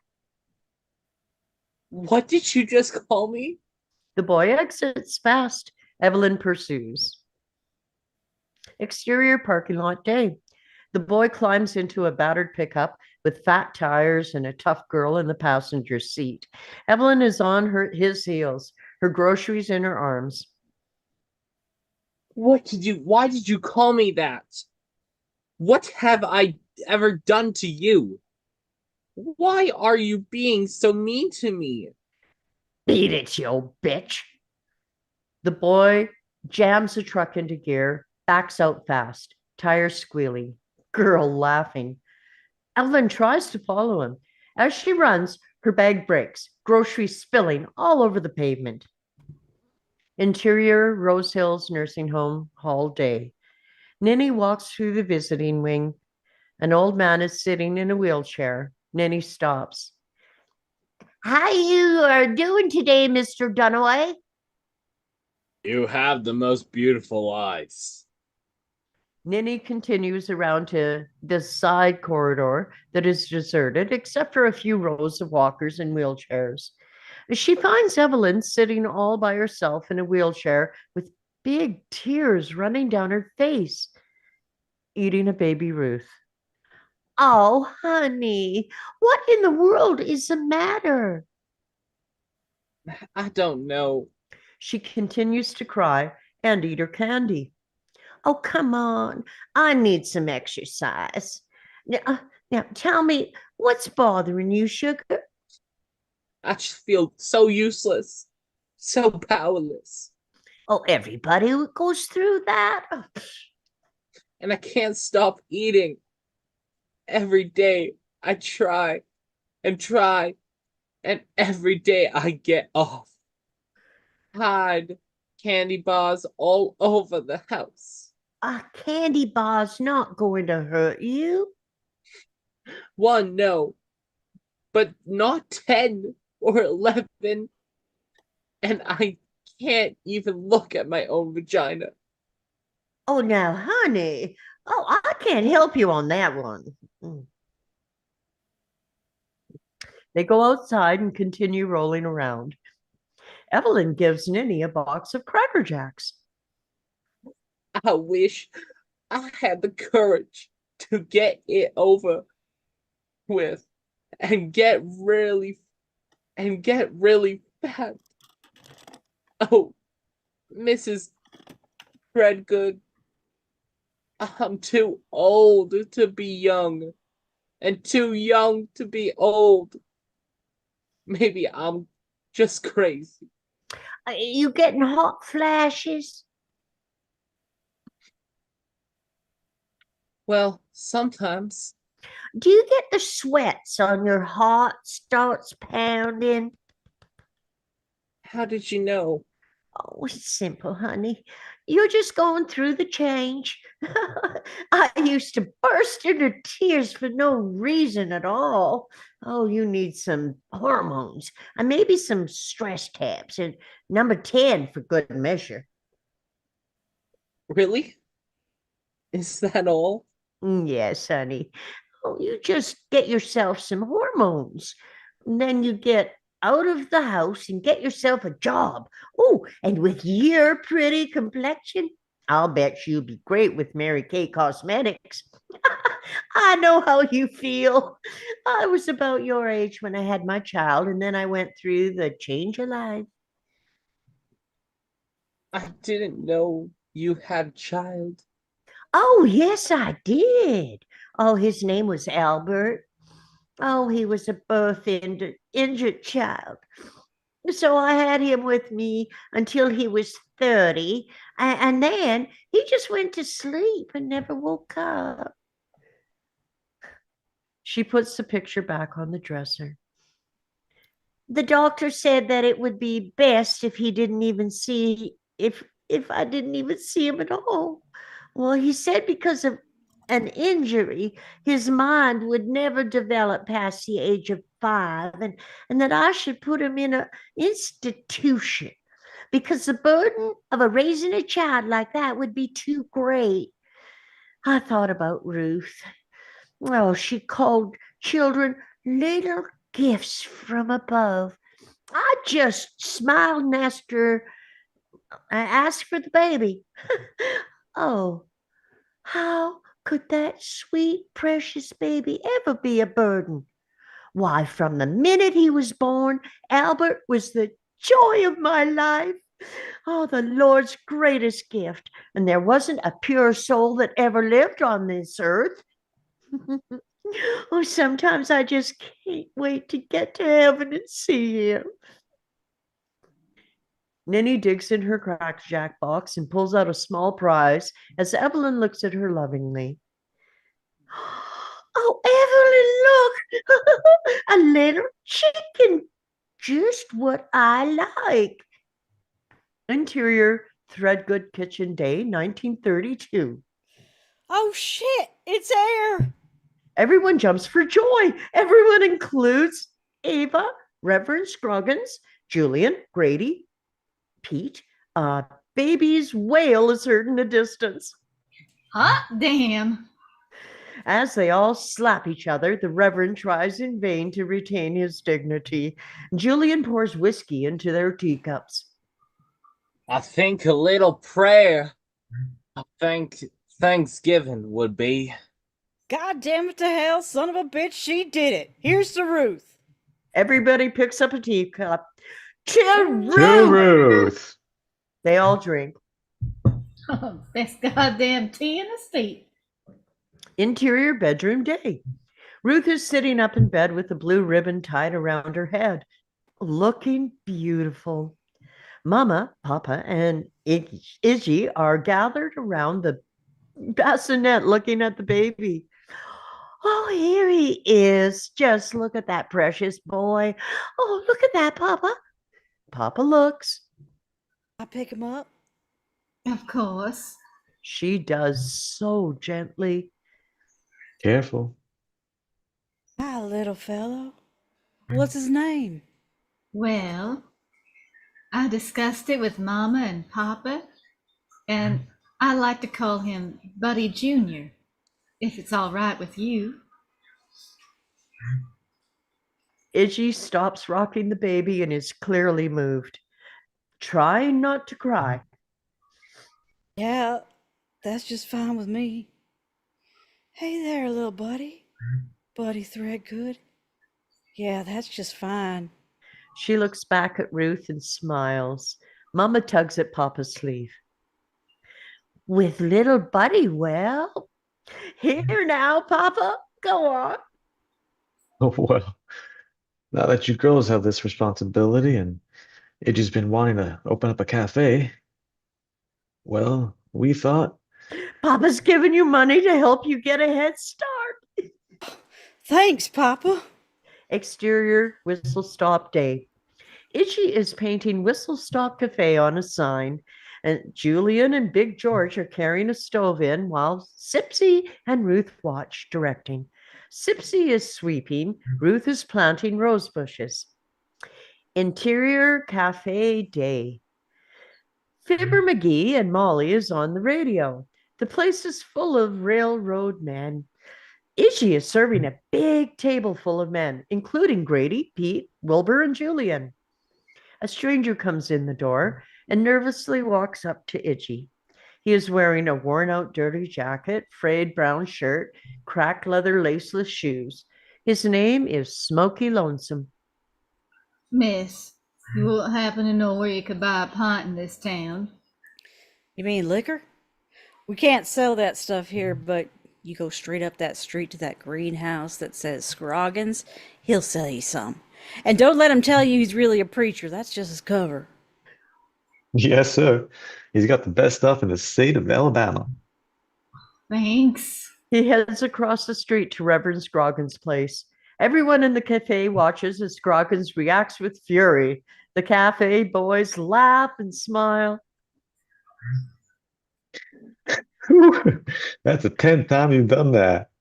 It works every time. Can I have another plate of those tomatoes? I don't know why you torture that poor reverend so. Just keep in mind that I have to go to church there. Exterior Whistle Stop Cafe Day. Smokey walks away from the Reverend disappointed with the results. He walks right past a pickup truck in which sits one Frank Bennett. Frank watches Smokey head back to the cafe. He sees Big George chopping wood, and then Iggy come out to the door to greet the Smokey, and Frank shakes his head. She's the one. A train passes by, obscuring his view. Interior Whistle Stop Cafe Day. Smokey returns to the door of the cafe. Excuse me, ma'am. I was wondering if you might have an odd job or something that I might do. I've had a run of bad luck lately. Oh, come on in, fella.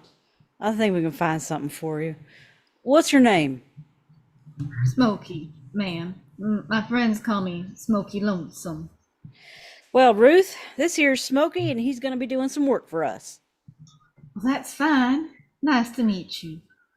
Why don't you go over there and freshen up and then come have a bite to eat? Thank you, ma'am. Interior bathroom day. Smokey grabs a big bar of brown oxidol soap, stares at it quizzically for a moment. He hasn't exactly been acquainted with soap for quite a while now. He turns on the water and slowly starts to clean himself. Interior cafe day. Sipsy comes to the door, drying her hands on an apron. Miss Ruth, there's a colored boy that's asking to speak with you. Ruth picks up a tray of Cokes and goes out the back door. Exterior backyard day. The yard is full of black men at a table enjoying barbecue. Ruth is serving them Cokes.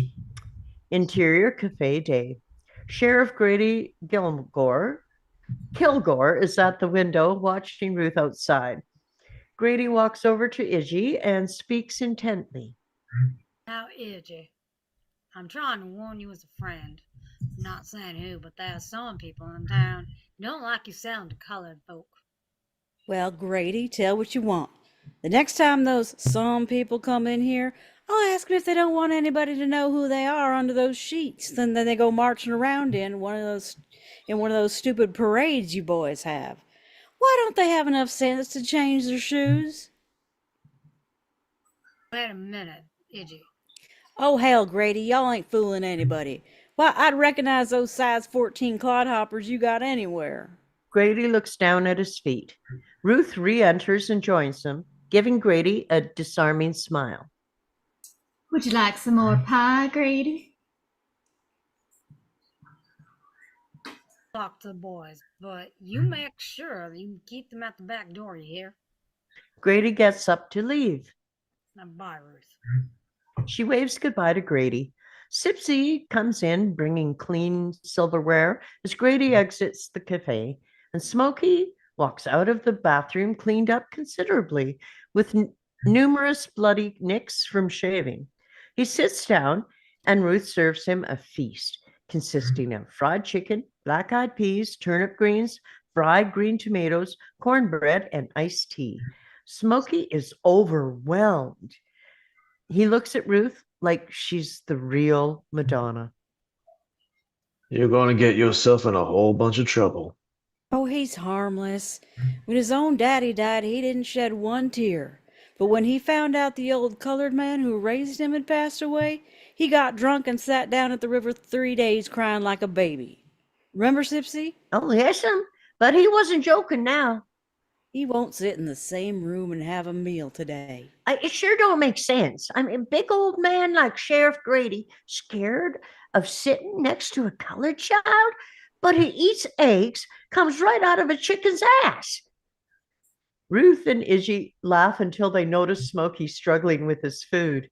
His hands shake so badly that finally he spills a mouthful on his lap.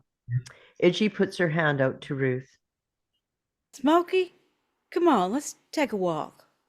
Exterior cafe day. Iggy and Smokey. I'm sorry about spilling my food in there, ma'am. I'll just head on. Iggy reaches in her apron and hands him a half pint of Old Joe whiskey.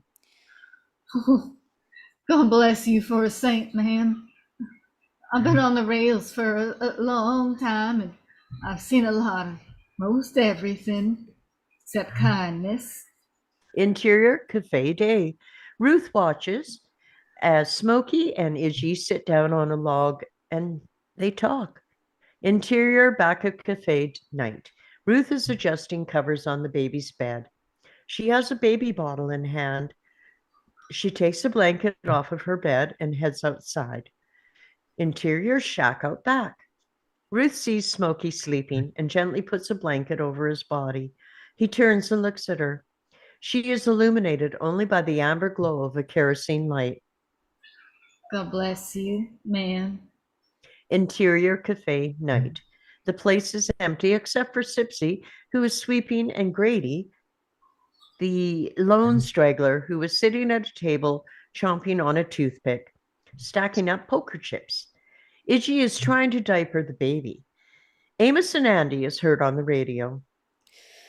Funny how those boys always have to run home to their wives, especially when they're losing. Sipsy, these diapers are always slipping off his leg. Didn't they learn you nothing at home? Point of view through window. We see a black pickup truck with about 6 men in Ku Klux Klan white hoods and sheets riding on the sideboard as they pull up and stop across from the cafe. They get out and one by one light torches and light up across from the cafe as 3 more trucks with more men drive up. They carry a sign that says, "Beware of the Invisible Empire."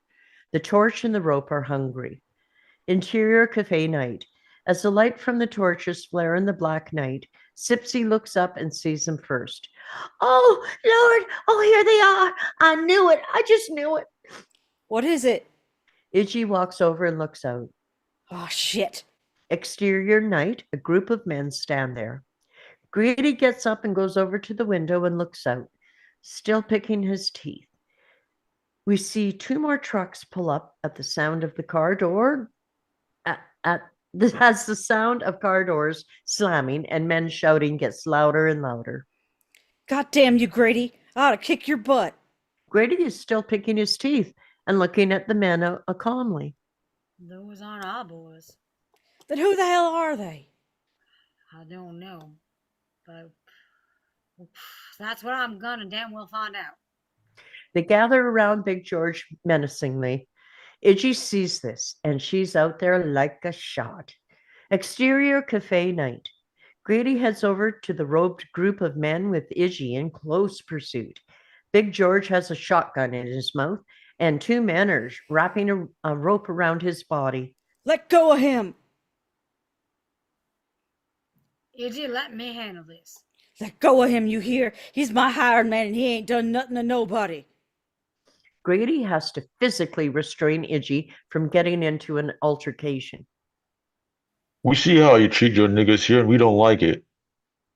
Hell, I'm the law in these parts. Now let that man go.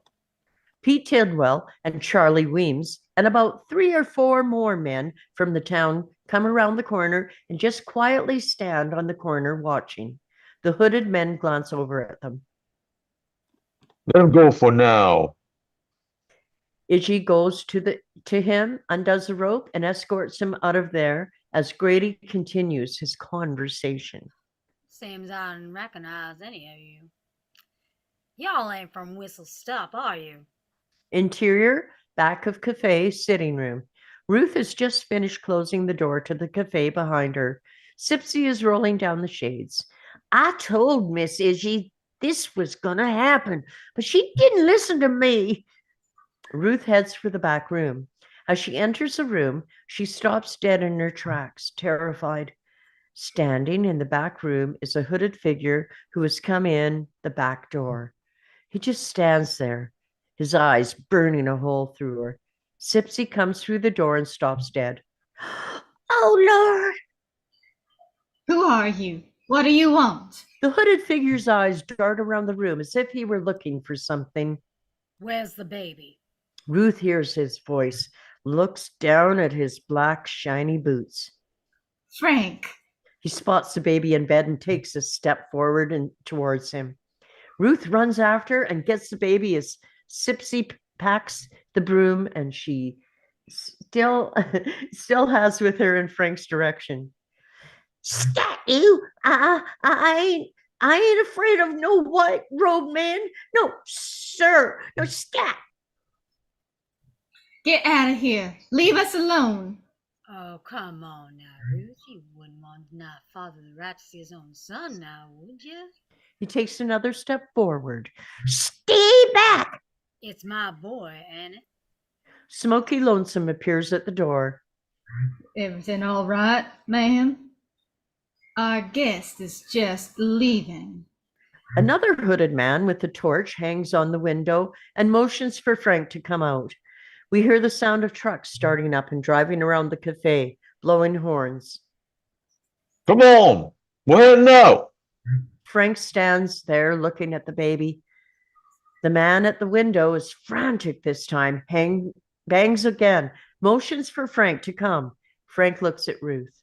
I'll be back. And then you And the baby will be back. He leaves.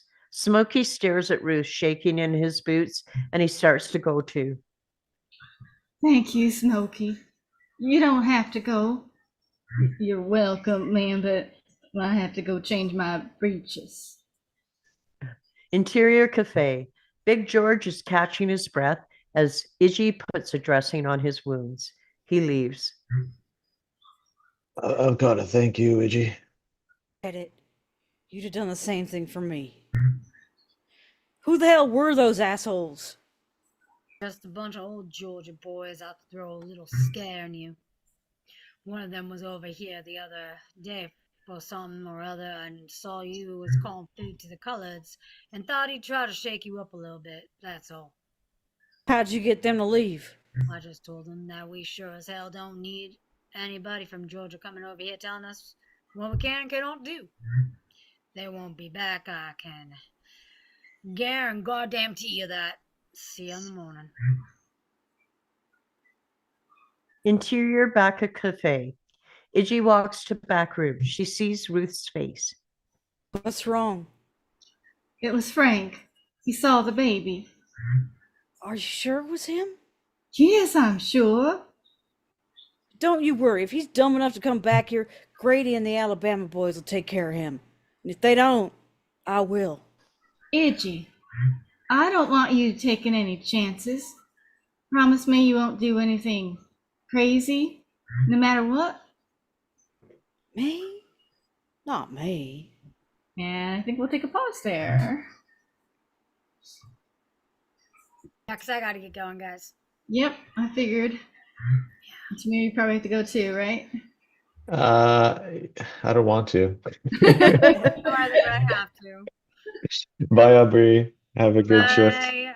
Well, thank you, such a Tamir. great And script, Nice guys. meeting you. I hope it isn't too long that we wait for our next read with you. Yeah. I might stick around a little bit longer. What time is it? No, it's actually pretty late.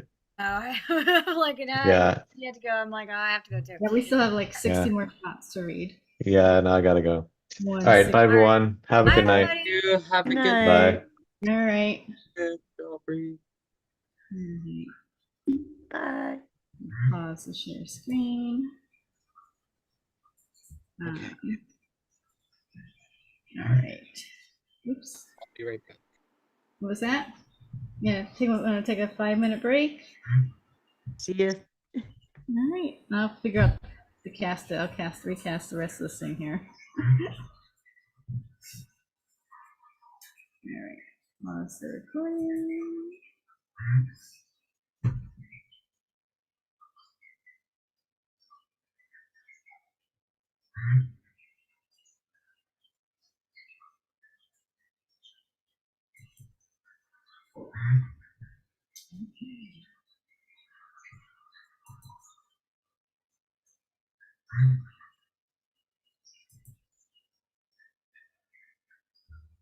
This can't really stop the live stream, so all right.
Hmm?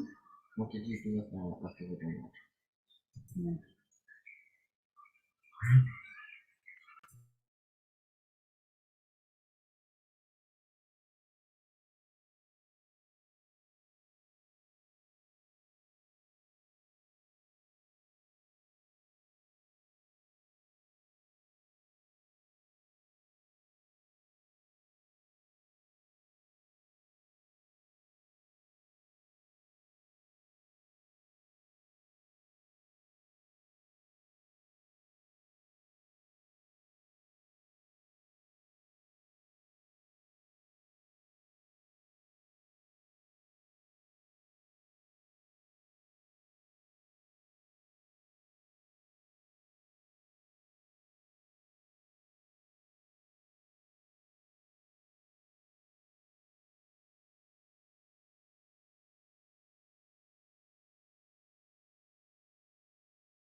Hello. Hello. Like sort of back. I'm gonna put something in the microwave, but yeah. I just closed up all my windows. It feels like it's going to freeze tonight. What's going on Yeah, out it's there? I don't know if you heard it while I was doing my lines. It's been raining a lot here. I Yeah, had it to get hasn't I had to get hasn't a hit blanket. yet. Oh, it's yeah, it's been really cold in this camper, especially because there's no heating. Ah, But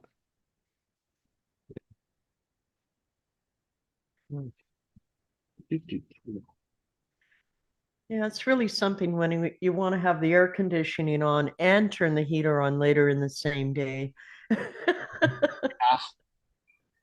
oh, wild. Oh, okay.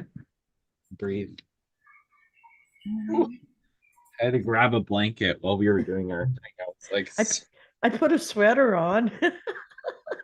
Welcome to yeah, I Canada in got my August. Oh, I'm cozying it up now. Usually I'm usually laying in my bed while we do this. So Oh, it's super easy to cozy up. But right now I'm on a table.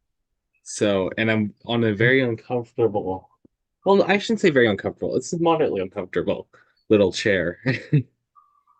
So, little bench thing. It's weird. Oh, I'm really enjoying the script. Oh, it's a good one.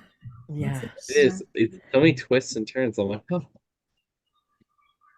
Yeah. Now, they made one change already.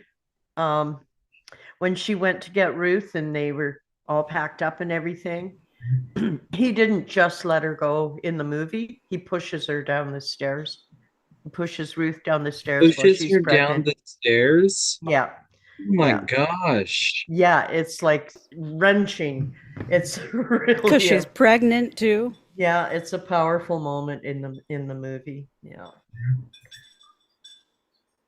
That's insane. that's quite the microphone you got there, dear. Oh, thank you. It's one of my first. I'm going to start practicing for Mrs. Doubtfire right now, my puppet. Oh, puppet. saw that the Broadway version. It was You froze. you froze too. Oh no. I don't know who froze. Somebody froze.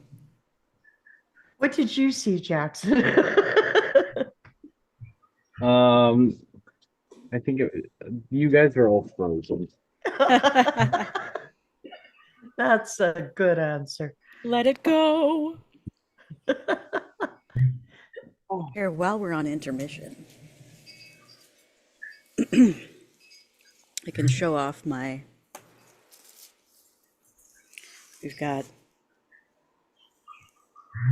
Kathy Bates. Oh, Oh, let's see if I can turn the blur off. oh yes. Oh, that would be lovely, dear.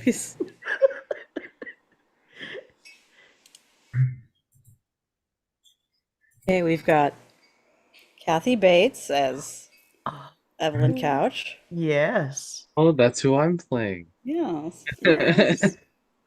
Oh my gosh, look at the resemblance. If you hadn't got your hair cut, Oh, would have worked. It would have worked. it would have. It We've would have been got very, very uncanny. Yeah. Vicky as Jessica Tandy as Oh my God, Lady it's Threadgood. me. and I don't have an Iggy, unfortunately. She's missing from my set. But we Oh, have Mary Louise Parker oh, as Ruth. Ruth. And look, take those glasses off. You're a spitting image. Oh. And you're wearing the apron, so you actually worked I am. at the restaurant. I was That's- employed, yeah. So you can make me fried green tomatoes, is what you're saying. Yeah. Well, my girlfriend can. Oh, You know Ah, her. She's from yeah. the South. yeah. Oh. She's actually made me a plate already. Well, I have to admit I'm jealous. I'm going to put in a Morgan order right now. I'm actually connected to her on Facebook, so I'll tell her right now she would like some. You would like some. She's gonna make me a corn casserole. you know, I would bet that they're not going to be hot by the time they get to me. Well, she can send you the batter and the recipe. No, the pre-mixed flour. I've actually made them myself, so. And I have to say, I'm never quite satisfied with what I do. I actually went to the cafe, the real one, Oh, and had them there for the first time. well, I'm not surprised, having stayed in the suite of The Shining with the lady Yes. in the bathtub. We were haunted, by the way. This is from promotional material, but they did actually make a Fanny Flagg's original recipe Whistle Stop Cafe batter for fried green tomatoes that you could buy in box form. Ah. Oh, well, that might be something worth trying. I had Okay. it for years, and I was like, maybe I should use it. It's probably expired by now. Well, if it's unopened, I'm sure it's fine. I'm not cheap. I'm just saying. Maybe some bugs. Oh, wait. If you see bugs, don't eat it here. Just pick out the biggest ones, and you can just leave the lesser ones. The lesser ones are protein. She's a survivalist, and I don't know if you want to go with that. I watch Bear Grylls, and I don't like what he makes the people eat. But you Haven't know, seen it, but I can imagine. I I've watched always Alone. said, I've always said I'm braver than my husband, that I will eat much more than what he will. Of course, we are talking vegetables. Say, I miss my improv group. Oh. Jackson yeah, has there's had so many new people. Jackson has seen me perform live doing improv. I'm just saying. Amazing. Oh, I don't know if you can imagine the accents and the voices. But oh my gosh, the Russian accent. That I remember that one. how it got to like cats, and then it went to both of you guys were actually Canadian spies, I think, in the end. Yeah. And yeah, it was interesting. You Improv's never know, you just go with the flow. and then you were The kid in the treehouse, oh, that was my favorite scene. fun. Yeah, I, with Ravi. Yeah. yes, you two worked well together. I also love the one where it was you and Matt, and you were coworkers, and it was an inner monologue, and you're like, "Why is he talking to me like this?" And then you go to him, and he's like, in his head, he's like, we're gonna love each other. We're gonna love it. Like this is so cute. Oh, I love it. I love inner monologue. It's, I've done a few shows since then, so I'm not 100% sure on that one. It was. I love it. So, have you figured out the roles and are you going to give me more? I know the answer is yes. Yes. So I got them all done here. Just one sec. And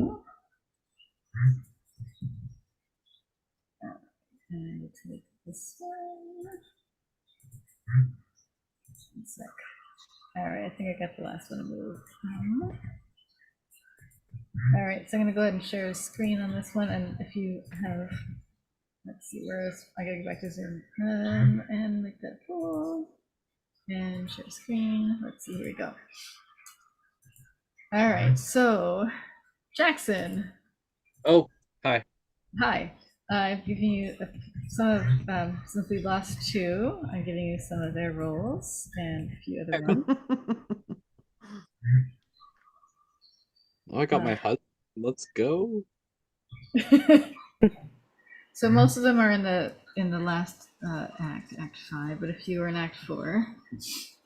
The baby? So Buddy Jr., you get to be Buddy Jr. Most of his lines are when he's about 10-ish, 10 to 10 years old. And then Tim's a kid. Dean is like dean of a college, nurse in the nursing home, and Naughty Bird is Big George's daughter. Naughty Bird. And I also gave you the rest of Grady's lines and the rest of Ed's lines. Perfect. Thank you. All right, Vicky, let's see what you got here. I threw in, let's see, Girl 2 and Frank. Who have I thrown in a few more? Let's see. Aaron, I threw some in for you. Let's see. Where am I at here? Where I put it? Oh, Orderly, which is in the, I think that's in the nursing home. Sue's in the nursing home. Bailiff in the trial. Peggy is, I think, a kid. Might be. Well, Peggy might be an adult in a nursing home too. And then, if you want, I threw in some actions and descriptions at the very end. Okay. And then, let's see, and then there's me. I gotta write mine down too, actually. And that should be all of us, right? Let's see. Prosecutor. George. Let's see. Oh, Vicky, do you want to take this gas station? You can actually take these three if you like. Big George gas. Gas station attendant. Yeah, let me throw those over here in yours. Insert row. I have too Well, many. thank you. A drink. I'll have one.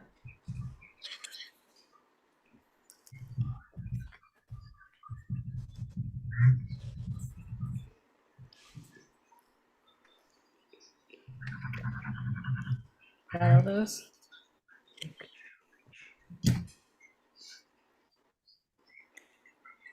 Where'd Vicky go? Oh.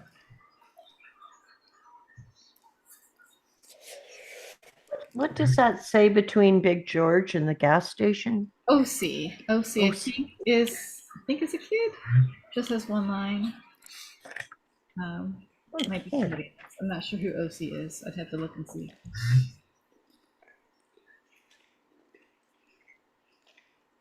Okay. Take those off of mine. Wait.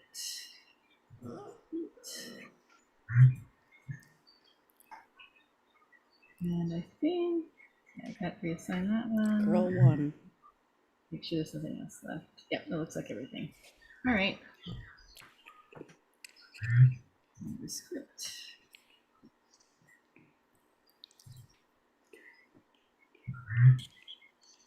And apparently I lost my place in the script. So we'll zoom that over. We're at 100 and something. Where are we at? Shot 106. 124. That's a little far away.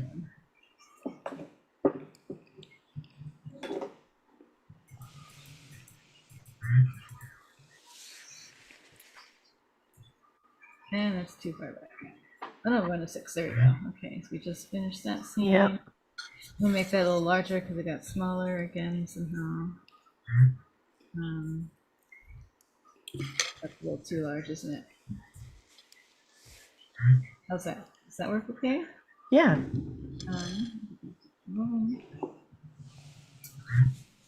And we're all still recording, so we're all good.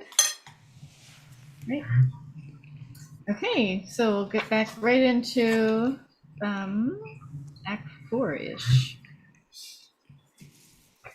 So I start and someone else takes over?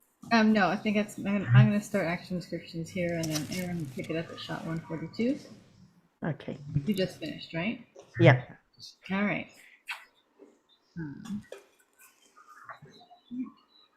Interior School Auditorium, Whistle Stop Night. Stage banner 1932 Annual Christmas Follies. Whole town is jammed in. Iggy and Grady are on the stage. Grady is in a dress. Iggy and Tails in a top hat. Essie Rue is on the piano. One thing a woman expects when she's married is sympathy. Well, haven't you got it since you married me? Yes, I sure have. From the whole town. Laughter and applause. They come off the stage. Exterior Whistle Stop Cafe night. POV of a truck driving up near the cafe. POV of someone heading to the back of the cafe. POV of a dog coming at camera getting walloped on the head by a club. And POV hand reaching out for the doorknob. Interior backstage, we see Big George coming through the backstage crowd sweating. He goes up to Iggy and whispers something, and then turns, and Iggy follows him. Iggy and Big George running, various shots. POV inside the cafe as a camera finds a baby and lifts him out of frame. Tight on Iggy and Big George running as the sounds of an approaching train get louder. POV of camera heading back to pickup truck. Exterior back of cafe, cold, bleak day. Tight shot of an axe going through a rib. Repeat. The axe slashes through another, and then another, until we reveal it's Big George, slicing for a barbecue. He drops the ribs in a big black pot that dangles over a flame. His little daughter, Naughty Bird, age 5, is standing with him as Grady Kilgore and a stranger walk up.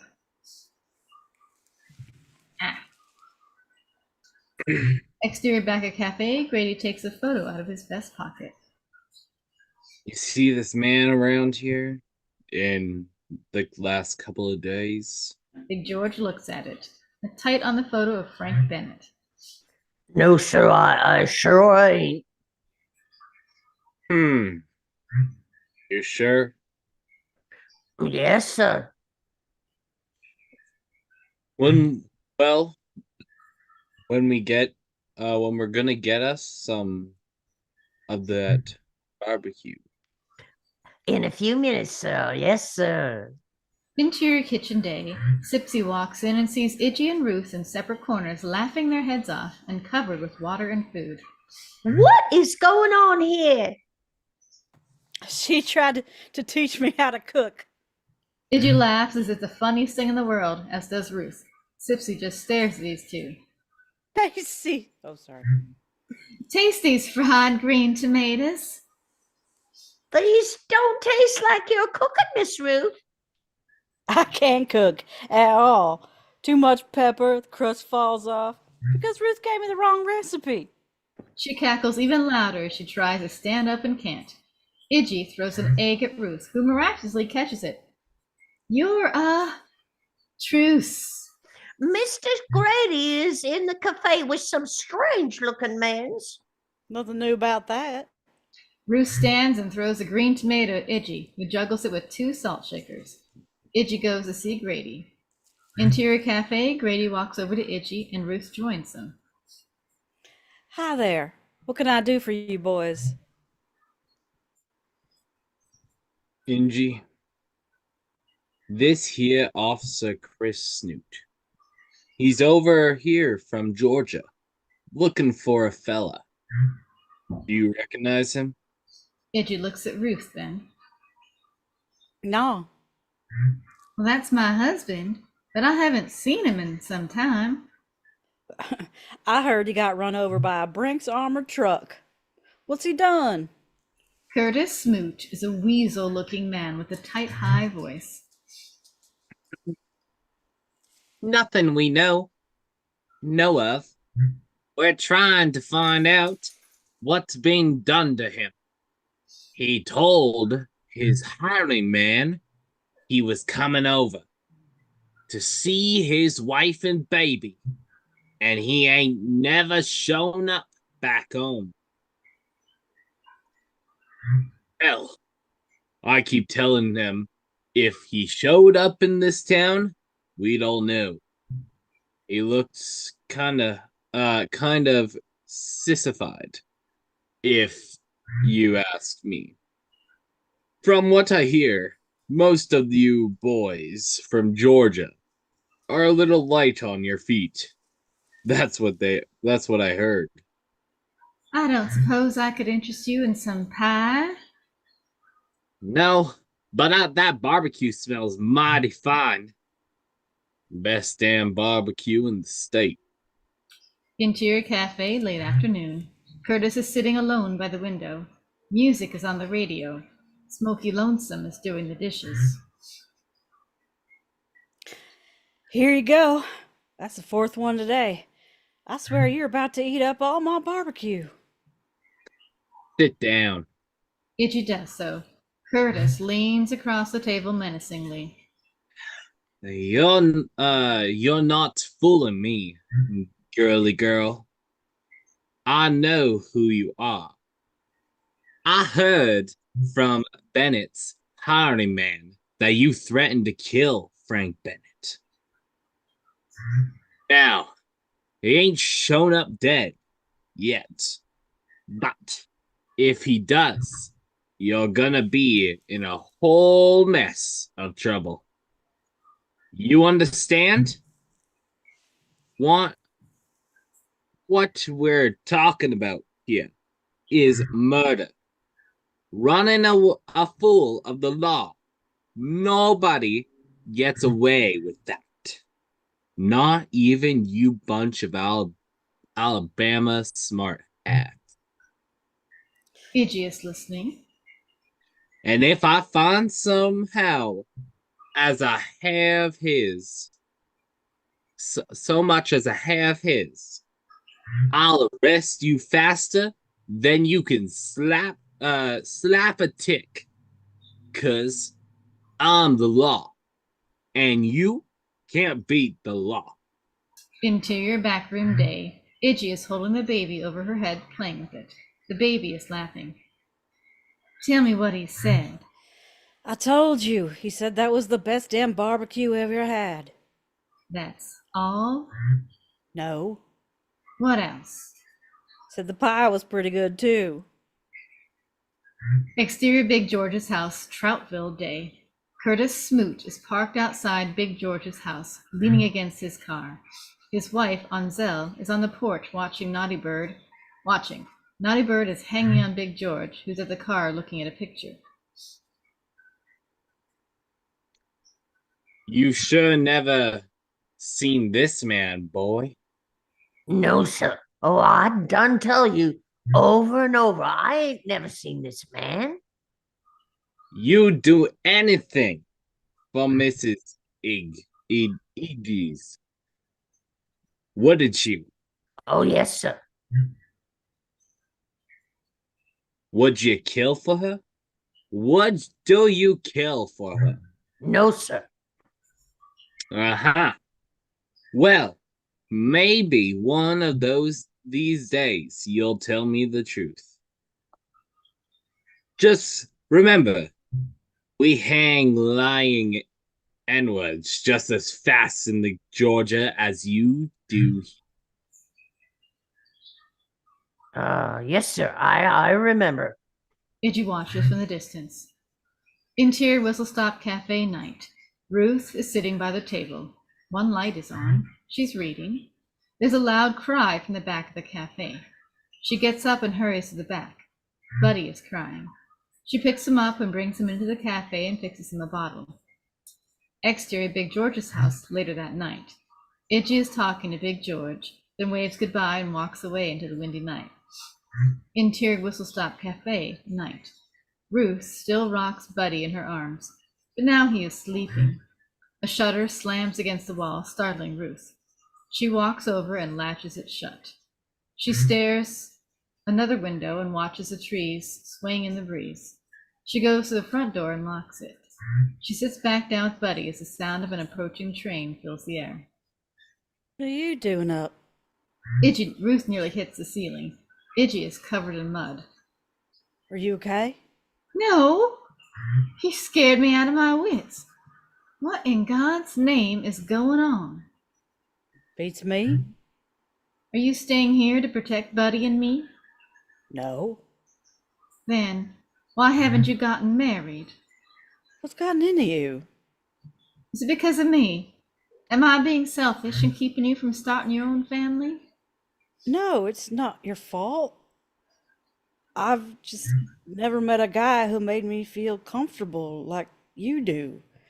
Most of the time, anyway. Why the questions? You trying to get rid of me? I had this dream the other night. I dreamt that Buddy was gone. I woke up, ran to his crib, and there he was, sleeping like an angel. I prayed and thanked God for Buddy. I remembered having the same reaction after Frank would beat me, thanking the Lord for giving me the strength to take it. And I remembered thanking the Lord for each day my mother lived, even when she was spitting up blood and crying for me to kill her. I looked up, my mother's eyes, pleading with me to help her, and all I could do was pray. When you was gone, as I was holding Buddy, I thought, that bastard Frank Bennett ever comes to take my child away, I won't pray. I'll kill him. Ruth, you don't have to worry about Frank Bennett anymore. How can you say that? It's his child, too. He won't give up on his blood. I should take Buddy and get far away from here. I'm only going to tell you this one time. Frank Bennett won't be bothering you no more. That's it. You understand? Did you kill him? No. You don't believe me, do you? Now I don't know what to believe. But believe me when I tell you that I don't want you to move out. Ruth looks at Iggy, trying to comprehend this woman. Interior Rose Hills Nursing Home Day. Evelyn is munching on Ninny's Cracker Jacks, entranced. And Ruth never did leave. Exterior, Piggly Wiggly parking lot. Day, present. It is Saturday and it is jammed. Evelyn drives up and down, looking without luck for a parking space. Then she stops behind an elderly man who is very slowly unloading his groceries into the trunk of his car. She pulls over and turns on her indicator, clearly waiting and out of the way. The old man takes forever to finish. Interior car, Evelyn taps her nails on the steering wheel. Come on. I don't have forever. Let's go. Into exterior parking lot. The elderly man finds his keys in his left pants pocket and finally gets into his car. Evelyn puts her car into gear. Finally. The old man backs out carefully toward Evelyn. Once the nose of his car is out of the parking lot, a faded red VW Rabbit convertible zips in the wrong way and parks in the place. Two skinny, gum-chewing teenage girls hop out of the back of the VW, which flaunts a bumper sticker that says, "I brake for rednecks," and heads past Evelyn toward the store. She leans out her window. Excuse me, but I was waiting for that space. Yeah? Tough. Face it, lady, we're younger and faster. The other girl laughs and they walk on, full of the joyous arrogance of youth. Evelyn sits there for a moment on the verge of tears. Then her jaw tightens, her knuckles on the steering wheel tighten, and her eyes harden with the resolve of... Taiwan. Evelyn guns her car and swings the wheel and smashes into the back of the surprised VW. A fender crumples. Evelyn backs up and then smashes into the car again. The bumper drops off. Two hubcaps fly. The girls look back, stunned, as Evelyn plows into the VW again, harder. The whole back end is crumbled now. The back window splinters. One of the girls runs toward the market yelling, "Help! Someone!" The other girl grabs her arm and yanks her toward the cars. Evelyn's arms are rigid, eyes narrowed as she stomps on the gas. Her car leaps forward, and on impact, there's a trace of a smile on her face. The girls arrive frantic, banging on the top of Evelyn's car, furious. What are you doing? Are you crazy? Stop! Evelyn smiles her Clint Eastwood smile. Face it, honey. I'm older and I have more insurance. Interior Rose Hills Nursing Home Day. Evelyn is coming down the hill carrying a large bag of carrots. Janine is pushing a gurney piled full of laundry. Evelyn sees it, panics, and throws herself back against the wall, terrified. As Janine goes by, she glances up at Evelyn and says, It's okay, honey. It's just laundry. Thank God. You scared me to death. They walk down the hall together. Interior Rose Hills lobby. Evelyn is plowing through her bag of carrots. She is highly agitated. Minnie is worried. I never got mad, Mrs. Good. Never. That the way I was raised, it was bad manners. Well, I got mad, and it felt terrific. I felt like I could beat the shit out of those punks. Excuse my language. Beat them to a pulp. Beat them till they beg for mercy. With a wild laugh, Evelyn thrusts a fist into the air. Tawanda, the Avenger. After I wiped out those punks, this world, I take on the wife beaters and machine gun their genitals. Put little bombs in penthouses and playboys so they explode when they open it. Tawanda will go on a rampage. Then I'll ban all fashion models' weight loss. Then 130 pounds. Give half the military budget to people over 6'5", and decrease wrinkle sexuality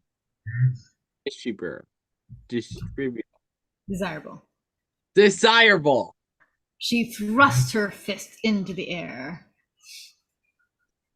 Taiwan, righter of wrongs, queen of compare, without compare.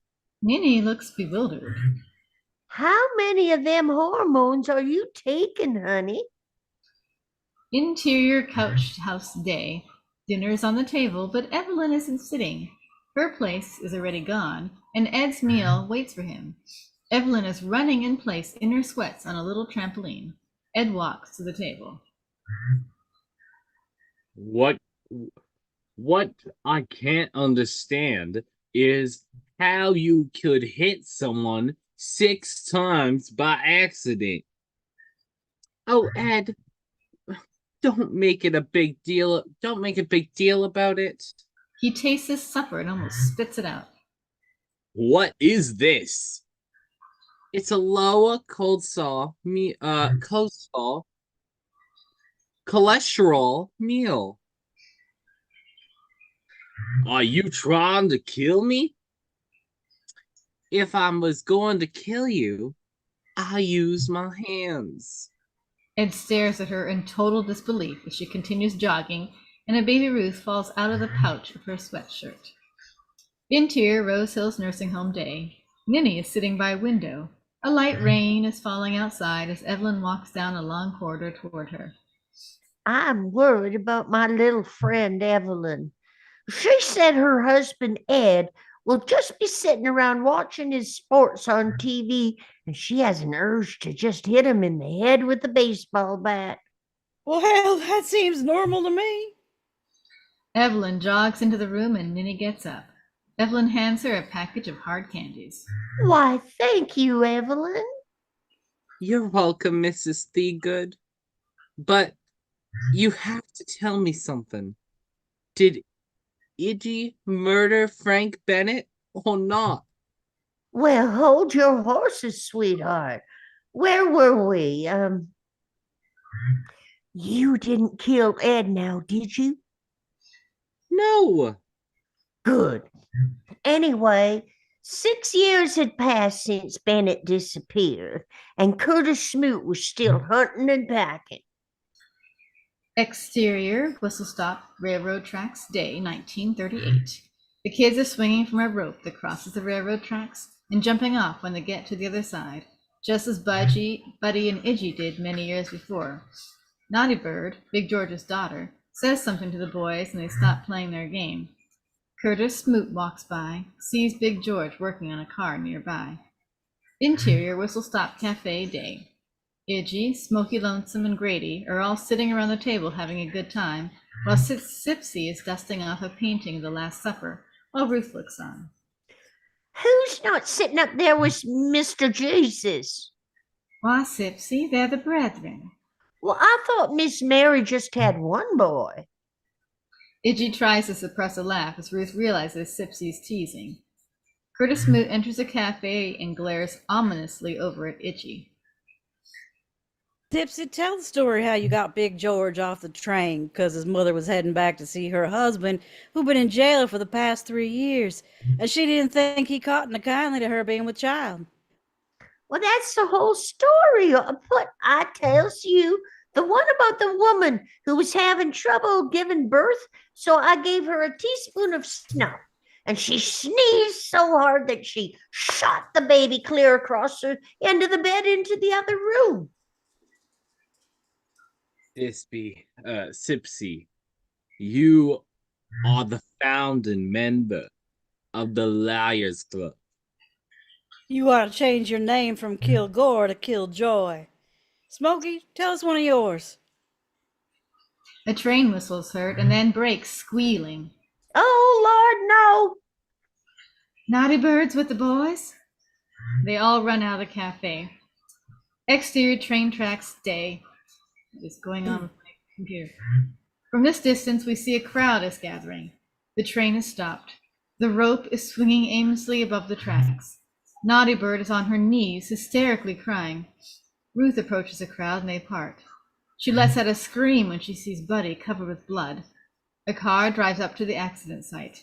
Iggy picks up Buddy. His arm has been mauled. She carries a moaning Buddy Jr. to the car with the help of Smoky Lonesome. You gotta stop the bleeding, Ruth. She puts her skirt tightly against his arm. Am I gonna die? Not today. Big George opens a car door and they place Buddy Jr. inside and then speed off toward the hospital. Exterior hospital. The car careens to a halt and Big George carries Buddy Jr. from the car until a gurney is wheeled outside to meet them. Buddy Jr. is placed on the gurney and hustled into the hospital. Ruth and Iggy's runs into the building while Big George follows. but an orderly stops Big George at the door. I'm sorry, you'll have to wait outside. No coloreds allowed. Big George watches Buddy, Ruth, and Itchy vanish into the hospital. He walks around to a low wall and sits, his hands still covered with blood. Later, same location, Big George still waits.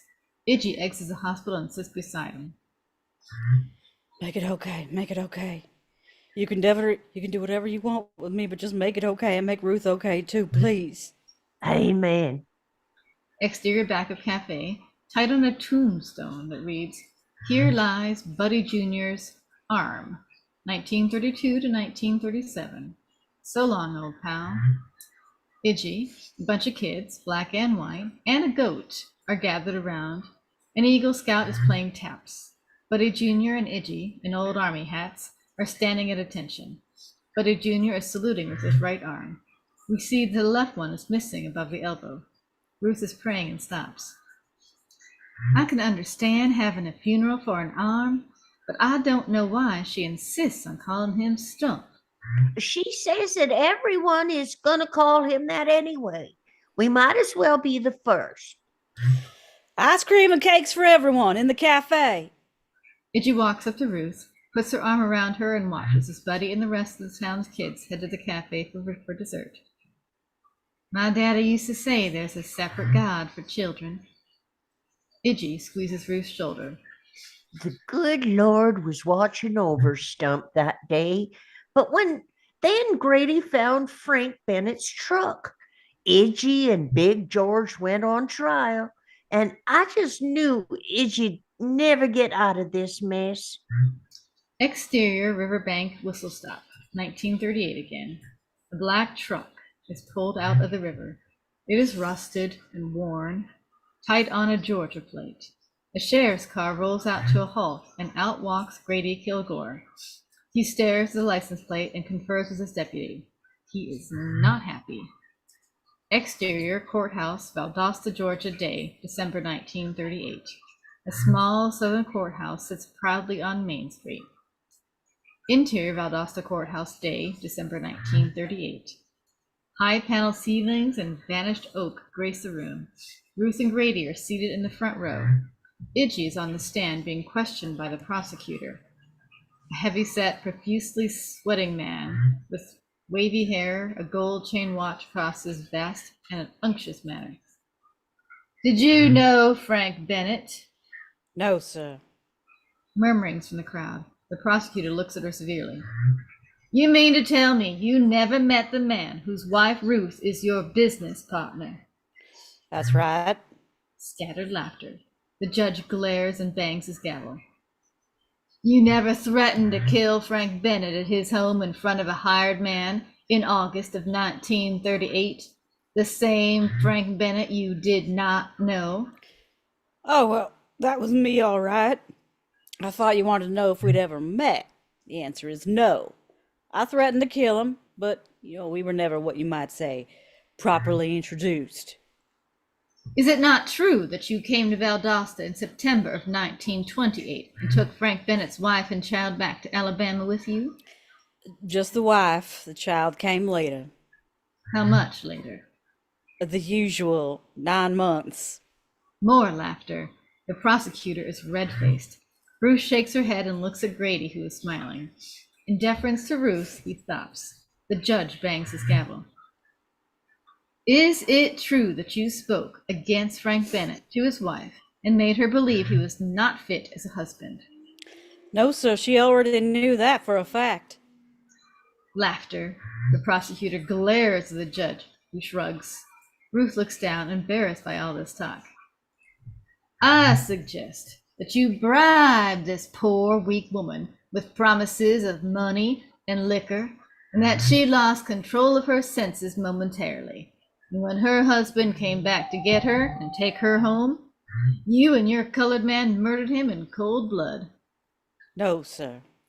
"Where were you on the night of December 13th, 1929? Sweat has curled Idgie's hair. She takes out a handkerchief and wipes her face. At the town hall, doing a show. "And after?" Over at my mother's house. "Oh, yes. Who was with you? Just Big George and myself. What about your mother? Can she confirm that? No, sir, she died a year ago. So, Miss Threadgood, you expect 12 intelligent men to believe you, although one witness is dead and the other is a colored man who is known to be a worthless, no good lying person? You ask these men to take your word for it just because you say so? That's right, you gum-faced, blown-up, baboon-ass bastard! The room explodes. The judge bangs his gavel. Do we have a judge? Oh, is that me too? One more outburst like that, and I'll hold you in contempt of court. You understand? Itchy nods. Big George covers his face with his hands. Ruth and Grady exchange worried looks as Ruth comforts Stump. Tight on Sipsy in the balcony, who shakes her head. Oh, Lord, she done it this time. Interior courtroom day. Ruth is on the witness stand. Did you know you were pregnant at the time you left Valdosta? Yes. And yet, you tell us over and over that you went with this woman willingly. Yes, I wouldn't raise my child with Frank Bennett. But why? Did this woman promise you money? No. No. Bigger home? No. Then tell us, Mrs. Bennett, why would a respectable Christian woman go anywhere with this Itchy Threadgood? He points at Itchy, and the defender jumps up. I object. Objection. Whose reputation was known far and wide as a notorious liar and drunkard. Objection. Objection. Sustained. Why did you leave with Itchy Threadgood that day? Ruth sits looking at the prosecutor, but does not answer. Silence. There's a hush in the courtroom. Answer the question, Mrs. Bennett. Ruth looks at the judge, then at Itchy, whose eyes are fixed on Ruth. Because she's the best friend I ever had, and I love her. Ruth smiles at Itchy weakly. Itchy looks kind of proud. That'll be all, Mrs. Bennett. The defense lawyer gets up as Ruth takes a seat behind Itchy. The defense calls as its last witness the Reverend Herbert Scroggins. Itchy is surprised and turns around. Reverend Scroggins sweeps up the aisle pompously and takes a stand. There's a lot of mumbling in the crowd. Itchy leans over and whispers to Ruth. I'm gonna miss you. Thanks for all the good times. Do we have a bailiff? Place your right hand on the Bible, please, Reverend. Scroggins pulls out a Bible. I brought my own, if you don't mind. Do you swear to tell the whole truth and nothing but the truth? I do. The defense lawyer paces back and forth.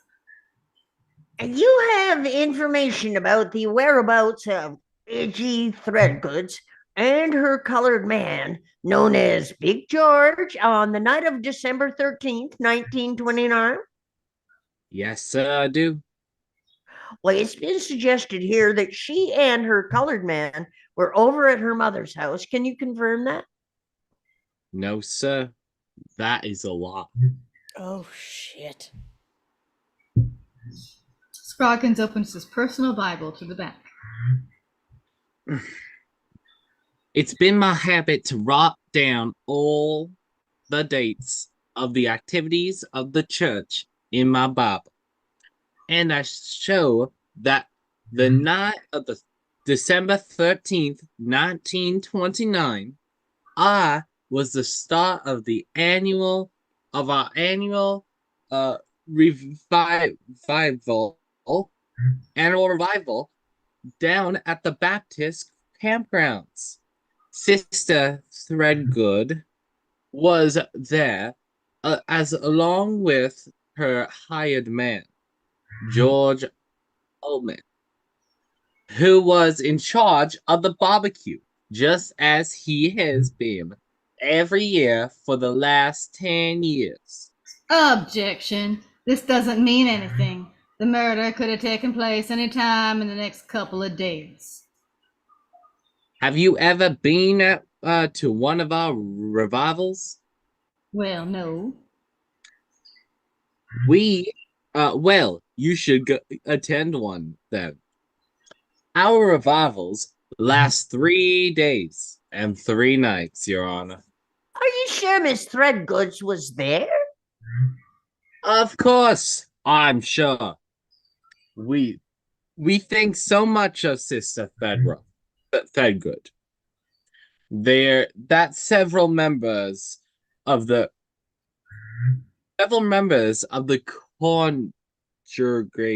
concentration have come over in a bus to testify on her behalf. Eva Bates, with a purse and a flowered hat, and 3 or 4 other derelicts from the River Club, stand up and wave. The audience goes wild. The judge gives up banging his gavel. There's noise. He puts his fingers to his lips and lets out an ear-splitting whistle.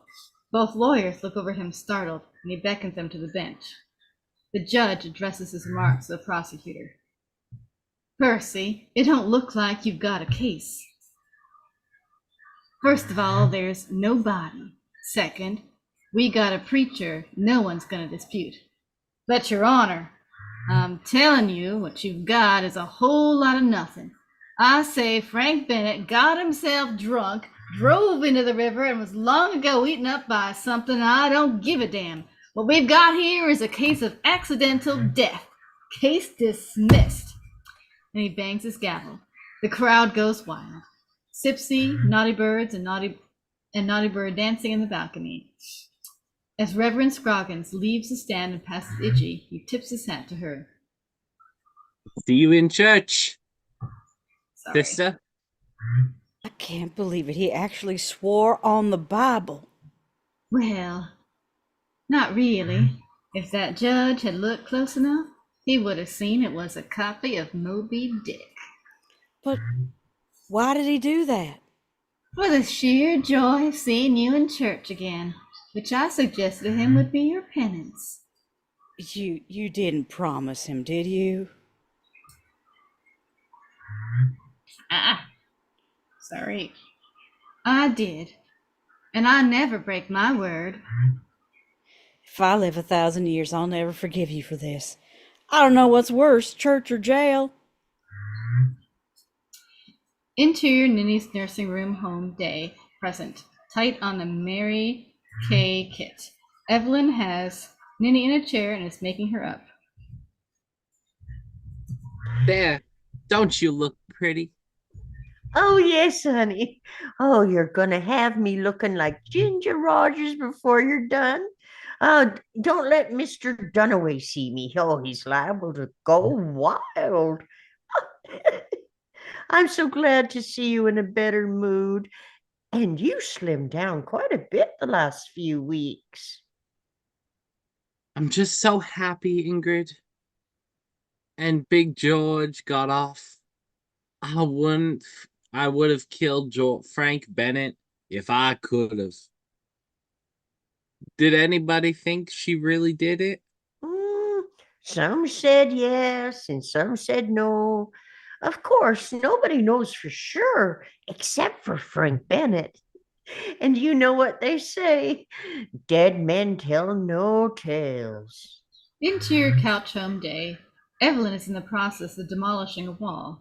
She's holding a crowbar in one hand and a small sledge in the other. She's enjoying the process immensely, aided by Beethoven's Ninth, which gives her some real rhythm to her wrecking.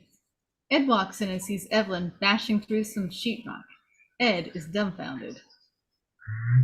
On. You scroll. Oops, sorry. What on earth are you doing? I need some light and air.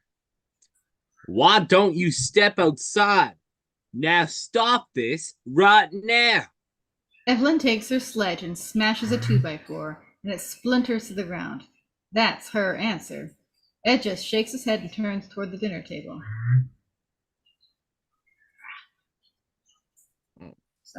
Sorry, I'm not sure what's going on with my silly mouse. No dinner either? Evelyn just smiles. Ed turns and walks right out of the house. Ed, do you ever wonder why I've been going to my classes for all these years? I've been trying to save our marriage. Was that point of my was the point of my trying if my if you just sit on your butt drinking beer and watching baseball? I've been making a mistake, all right? Instead of going to the complete woman's classes, I should have been going to karate. Evelyn pauses for a moment and launches into another barrage of punishing hammer blows, accompanied by Ludwig von V. Exterior Rose Hills Nursing Home. A car with Mary Kay written on the side pulls into the parking lot. Evelyn, dressed in a bright pink dress with a forest green scarf flowing behind her, gets out carrying a huge shopping bag and heads for the door. Everything about her is different. Her stride, her figure, she's become quite attractive. Interior Rose Hills Nursing Home Day. Evelyn is walking down the hallway toward Ninny's room. As she approaches the aunt's room, she hesitates, as usual, but this time walks with dignity past the room. No projectiles are thrown. As she gets down the hall, however, Mr. Dunaway again comes rolling out of her room and has a non-fatal high-speed collision with the wall. Evelyn stops and stares at him in awe. He smiles. He's fine and smiling. Why do you get back in there time after time? Do we have a Mr. Dunaway? Oh, she's so loud. He smiles at Evelyn and she continues her journey. This would be Sue. Mrs. Couch. Evelyn turns and sees a middle-aged black woman heading toward her. I'm Sue, Mrs. Otis's daughter-in-law. She's waiting in my car, but I wanted to introduce myself to you. Well, hello. How are you? I've heard so much about you from Mrs. Thregrode. Oh, she's so sweet. She's been looking after my mother-in-law for years now. Mrs. Threadgood told me you're doing great with your new job. She's so proud of you. Well, it was her idea, you know. How is Mrs. Otis doing, by the way? Oh, much better, thank you. I guess it just takes some time getting used to a strange place. Well, I'm glad to hear it. I know Mrs. Threadgood been anxious to get out, to get home for some time now. Did she tell you that? Yes, I think she's mostly worried about her home. Mrs. Couch, Mrs. Threadgood doesn't have a house anymore. They tore that down. What? They had to. It was falling apart and it was condemned. No. Did she know that? No, we didn't see any point in telling her. It would just break her heart, poor old thing. Interior Ninny's room. Ninny's asleep in her room, her dress inside out, the sun washing out what little color she has. She looks transparent. Evelyn is holding a gift and stops in the doorway, realizing suddenly how old her friend is. Evelyn enters the room and steadies the wall by Ninny's bed. It's full of pictures of sweetheart roses that have been cut out of magazines. Ninny opens her eyes, smiling, pats her hair, and gathers herself together. Oh, Evelyn. Oh, hello. Oh, do you like my roses? Well, since I can't get home to see my own roses, I made myself a paper garden. Got everything but the bugs. They're lovely. I can't. It's hard to get to sleep early like everyone else here. I wait till I hear the 10:20 train whistle heading to Atlanta. Or maybe I just think I hear it. It doesn't matter. I still don't go off until I do. Have you been here long? I just got here. I should have woke you up. Of course you should have. Don't you ever let me sleep through a visitor's day, honey. I look forward to them all week. So, Do I? To tell you the truth, Mrs. Threadgood, so do I. You know, it's funny. The people in the whistle stop seem more real to me than my own life. I brought you something for your birthday. Minnie opens a box with a birthday cake in it and some fried green tomatoes that Evelyn made, wrapped in a tin container. Evelyn starts to hang party decorations all over the room. I can't believe you remembered, and you made me fry green tomatoes. They're delicious. It's your recipe. Are they cold? No, they're just the way we used to eat them at the cafe. You couldn't be sweeter to me if you were my own daughter. You know, I don't feel 83. I just sort of slipped up on me.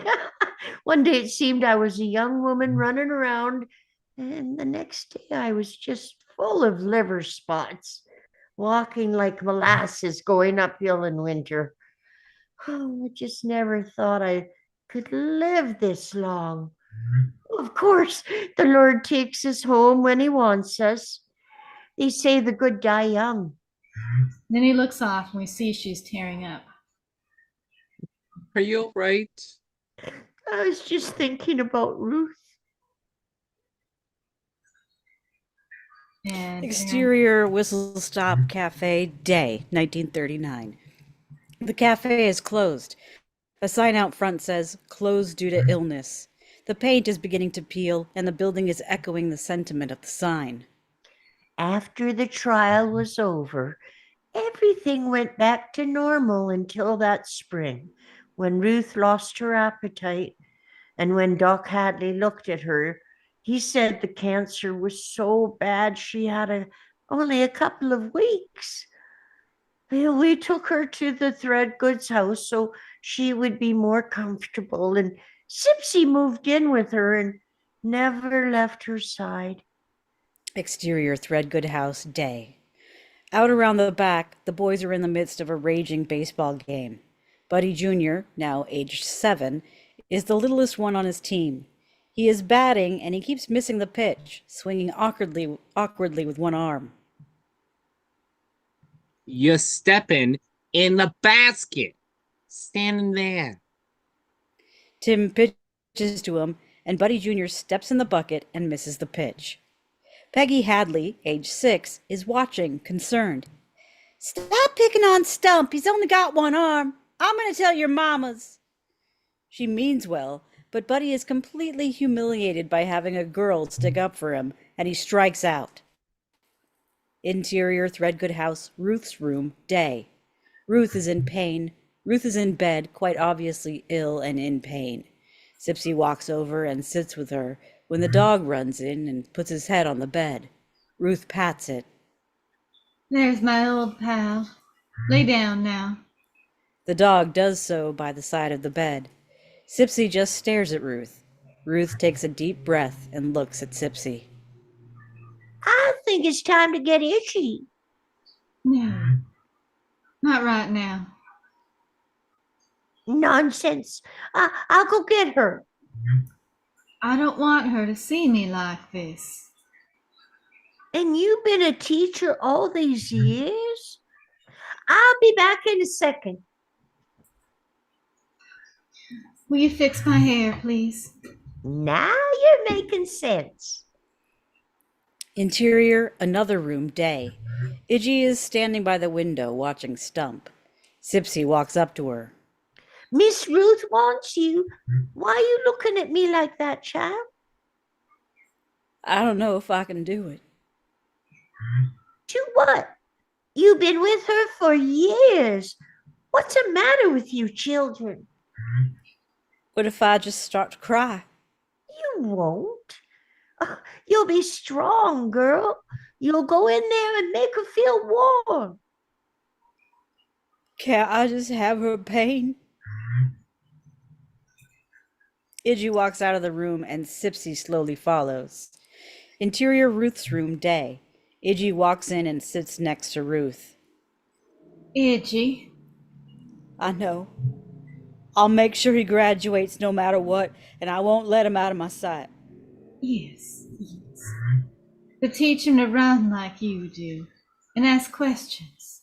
And above all, be free. And Itchy, don't let him come to the funeral.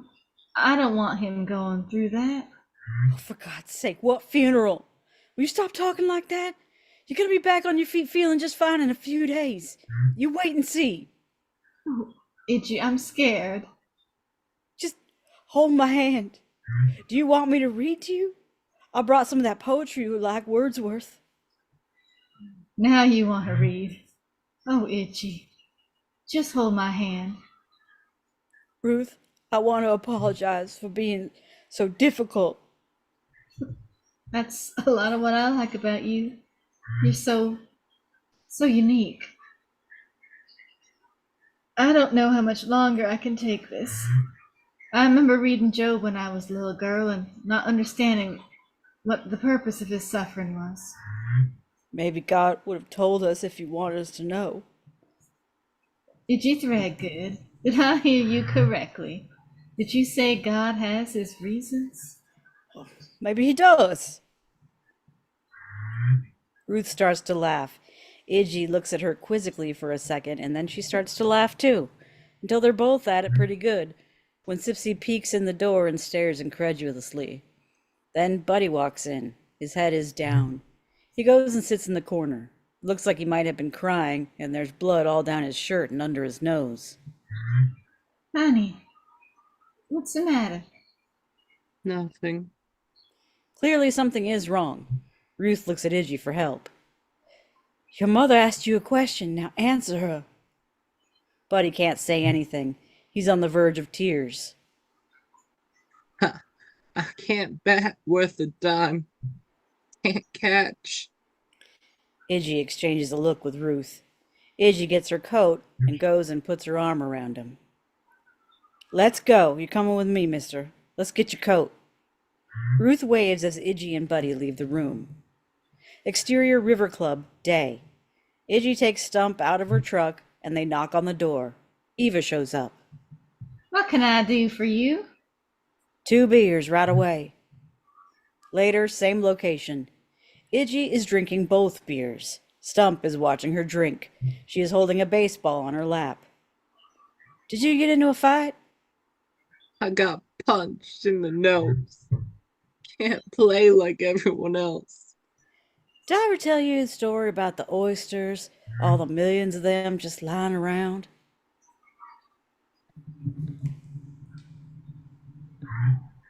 That's you too, Stump. God. And God puts sand in one hand, and then it makes a pearl. Oh. But did I ever tell you about Eva's 3-legged dog? How it never felt sorry for itself, and how I ought to be smarter than a dumb dog and not feel sorry for myself. You listen to everything I say, don't you? You got real mad when I don't. Well, you know about your mama? She's sick. Well, now's the time for courage. Like the time Big George... Did I ever tell you? When he saved you from the wild hogs. Well, they weren't wild, but they were hogs, and he was brave. Then you probably know that there are angels masquerading as people and walking this planet, and your mom is the bravest one of those. Stump chokes up a little, then nods, and then puts his arm around Iggy's neck, nestling her and trying not to cry. So what do you say that you and I practice some hitting? I'd like... Interior Ruth's room, day. Buddy runs into the room. Ruth opens her eyes and smiles weakly. Mama, I can hit. You should see me. And Aunt Idge hit me in the back with a curved ball, but I didn't duck, and I hardly cried. She hit you? Well, I think she did that to me too once, but I think I did cry. Mama, I'm sorry if you're sad. Give me a big kiss, and I'll never be sad again. Buddy kisses her. A pause. And don't you be sad either, promise? Promise. He runs out of the room. She winces in pain. Sipsy. Hold on, honey. I'm here. Don't you worry. Sipsy holds up the needle in the sunlight, filling it full. No, ma'am. My Jesus is a sweet Jesus. He never meant for one of his babies to suffer, so no, ma'am. Iggy can't watch. She goes to the window and sees a group of black men and women standing on the front lawn. Iggy sits on Ruth's bed. Ruth opens her eyes. There is a long silence. Seeing the heartbreak in Iggy's eyes, Ruth tries to make it easier. Are you sure you don't want me to read you anything? Yes. Will you do one thing for me? What? Be good to yourself. Even settle down if you find someone who can beat you in poker. Iggy can't take it and has to walk away from Ruth. Ruth, there are so many things I should tell you. The past is past. I love your stories. Tell me a story, Itchy. Iggy tries to speak, but for the first time since anyone's known her, nothing comes out. Ruth can't help but notice and loses her composure a little as she sees tears forming in Iggy's eyes. Come on, you old bee charmer. Tell me a good tall tale. Iggy tries again, but can't pull herself together. Tell me the one about the lake. The lake? The one that used to be here. Oh, that was nothing but a lie. No, fool. Tell me anyway. Ruth closes her eyes. Iggy stares at her for a moment. Tell me the story. Well, one time there was this great big old lake right outside of town. Oh, we used to swim and fish and go canoeing in it. And then one day in November, this big flock of ducks, well, about 40 or more, landed right smack in the middle of that lake. And while they were sitting there, the temperature dropped so fast, the whole lake froze. There is singing from outside. And the next thing we knew, they'd flown off, and to this day that lake is somewhere over in Georgia. Iggy sobs and puts her head down on the side of the bed, still holding Ruth's hand. Sipsy walks in and looks at Iggy and Ruth. She quietly stops the clock and covers the mirror with a shawl. She goes over to Iggy, who is still sobbing like her heart will break. It's all right, honey. Let her go. Miss Ruth was a lady, and a lady always knows when it's time to leave. Exterior cemetery day. Ruth is being buried. A large crowd is present. Scroggins is preaching.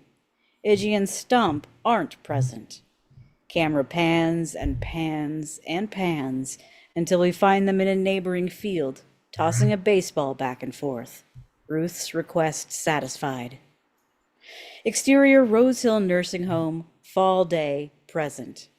Evelyn and Ninny are sitting on the porch. Tears are streaming down Evelyn's face. A flock of birds fly by in the fall sky. Ninny shades her eyes and looks up and watches them fade into the horizon. It's funny how strong Ruth affected everyone, even Smokey Lonesome. And when he died a few years back, he had one possession on him, a picture of Ruth. I think it was the only thing Smokey ever stole. He was in love with her from the first time he saw her. Oh, look at the birds. I shouldn't have told you this. I hate death. It scares me so. I wouldn't be so frightened of death if I were you. I'd be more scared driving in rush hour traffic. Exterior University of Alabama, Graduation Exercises, 1953. The camera tracks slowly past very polished and highly fashionable dress shoes, a pair of black wingtips, then white pumps, black dress shoes, then white pumps, and so forth, as we hear off-screen the names of the graduates being announced. The camera arrives at stockinged bare feet with shoes nearby leaning on one another. The camera tracks up the leg, revealing a run in the stocking, until a white dress comes in view, and finally Iggy in a large hat, seated, trying not to fidget. The camera pulls back, revealing Grady next to her with Cleo, and Sipsy and Big George, Dr. Hadley and his daughter, Peggy, and last but not least, Eva Bates and Reverend Scroggins. Our group is somewhat incongruous with the suits that surround them. Buddy, 3 good. Junior. Iggy whistles and claps with pride. Exterior campus day later. Two shoes are being carried in one hand, and a small package is in Iggy's other hand. This is for you. Stump opens the box and takes out a beautiful gold watch. Thank you. Thanks, Aunt Iggy. It's not for me, buddy. Look on the back. He turns it over. The inscription reads simply, I love you, Mother. Tears spring into his eyes as he looks at Iggy and hugs her. Your mom would have been so proud. I wish she could have been here.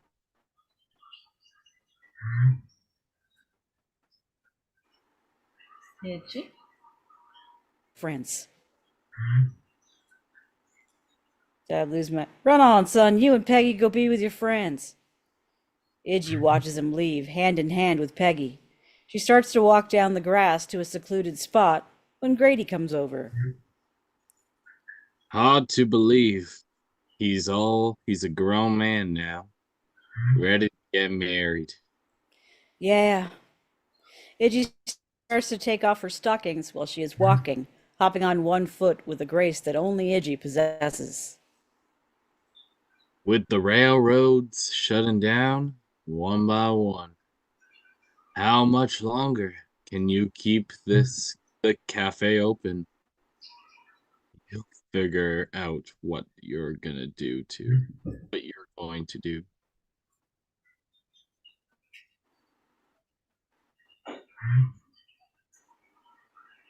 Yeah.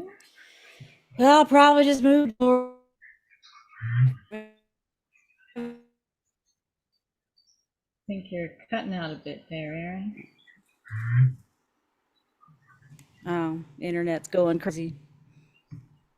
I'll probably just move down to Florida, get me some beehives, and start selling honey. You know, I've always been thinking, you and me been knowing each other for, well, I was wondering if you had thoughts about that. Iggy starts to walk faster, holding her stockings and her shoes. Grady has to struggle to keep up with her. What? Getting married? Now that Gladys is gone? And, well, hell, Iggy, how many times do I have to ask you? You don't want to be alone all your life. I appreciate the charity, Grady, but let me tell you one thing. They may put Miss on my tombstone, but as far as I'm concerned, I haven't missed a thing. Iggy takes a deep breath and starts to jog toward where the trees are.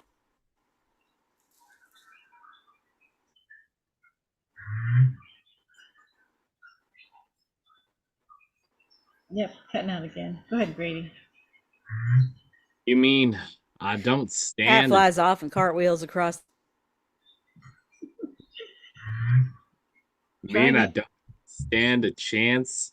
Not even someday? Oh, you might stand a chance someday if you can catch me.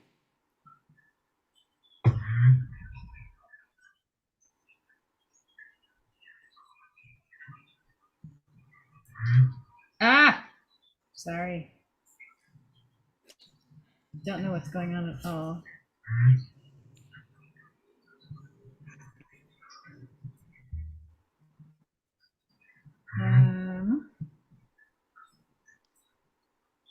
I'll try that.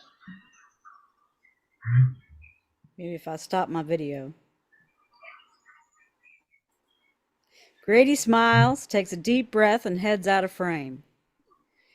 Interior couch house. Nice. The dinner table is set with two-place settings and flowers. Evelyn is busy at work, but not in the kitchen. She is building a wall in the identical space demolition. She has lost a bit of weight and looks great. Of course, when the railroads shut down and they put in all those new super highways, nothing was ever the same. Whistle Stop was just left sitting there by the tracks to fall apart. Time just passed it by. Ed enters the house. He has flowers, too. Ed walks up to her and gives her a kiss and the flowers. For you, honey. Oh, Ed, how sweet. Lilies, my favorite. I know sometimes I even amaze myself. What is the occasion? I'm just so sorry for the last few months. I'm not exactly sure what is going on with you, and I guess I haven't been very helpful with your job and all. Why are you pulling a wall down? Where you were just tearing one down. Well, I made a mistake.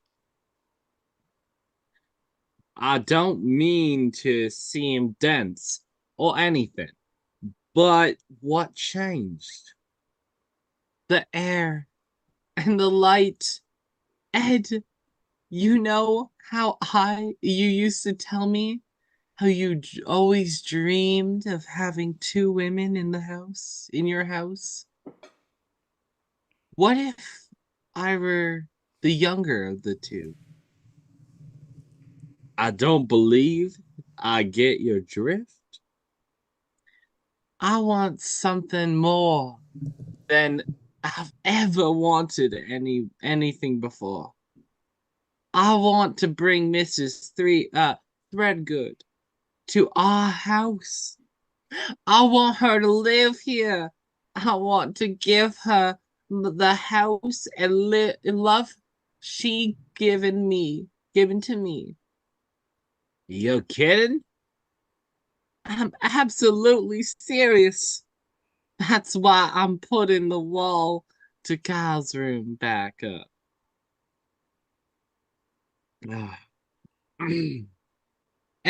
Evelyn. Ugh, Evelyn. This is not something you just do. She's an old woman who is going to take care of her if she gets sick. I will. I can't leave her in the home. This is crazy. This is not a stray cat or something. She's not even family. She's family to me. Please, Ed, do this for me. This is absolutely out of the question. Have you told her about harebrained ideas of yours? Not yet. Good. Now let's just pretend this never even came up. I'm earning money now. I can pay for everything, and you don't have to do a thing. It's never gonna happen. Just forget it. Don't ever say never to me. Don't think to me like I'm some kind of pet that goes wherever you point. Ed Couch, just because you're stuck in a rut doesn't mean I'm going to live there with you forever. someone helped me put a mirror in my face. And I didn't like what I saw one bit. And you know what I did? I changed. And you better too. 'Cause there's something Mrs. Thedgood. And she needs my love and care now, and I'm going to give it to her. With you or without you. Evelyn walks to the kitchen and picks up a plate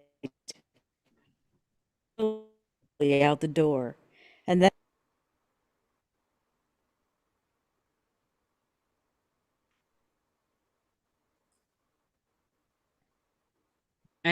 And if you won't listen to reason, then there's a ways to wander. she tosses a baseball bat across and it rolls right up to Ed's feet. She leaves. Ed picks up the bat and starts to swing it at some phantom baseball. Then he takes a piece of food on the table and eats it. He nods. It's good. Exterior, Evelyn gets in the car, madder than hell, starts the engine and thinks about going back in the house until she hears a banging sound. She realizes it's hammering, and Ed is the man behind the hammer. She smiles. Interior Rose Hills Nursing Home day. Evelyn comes down the hall carrying a picnic basket. As she passes by and the door is open, she pops her head in, thinking she might be there. Hello? She stops cold as she sees Ninny stripped and bare. A young nurse she has never seen before is ripping down all of the pictures off the wall, throwing them in a waste paper basket. What are you doing? Stop that! Those are Mrs. Threadgood's things. Evelyn goes over to her and picks up the waste basket and takes things out. What are you doing in here? Where is Mrs. Threadgood? Who? Evelyn, furious, is trying to put things back on the wall. Mrs. Threadgood, the woman who lives here. Are you deaf? I'm sorry, miss. All they told me is that the woman who lived here died this morning. Evelyn sits down on the other bed, stunned. Oh God. When did it happen? Early this morning. They told me to take all the stuff down. That's all I know. The nurse continues to rip down pictures. Evelyn looks up and sees the rest of the pictures being ripped down. She jumps up and pushes the nurse aside, screaming. Stop that, God damn it! What's the matter with you people? Can't you wait a goddamn day for Christ's sake? Do you have any respect? Those are her things! She clutches the torn pieces of paper to her.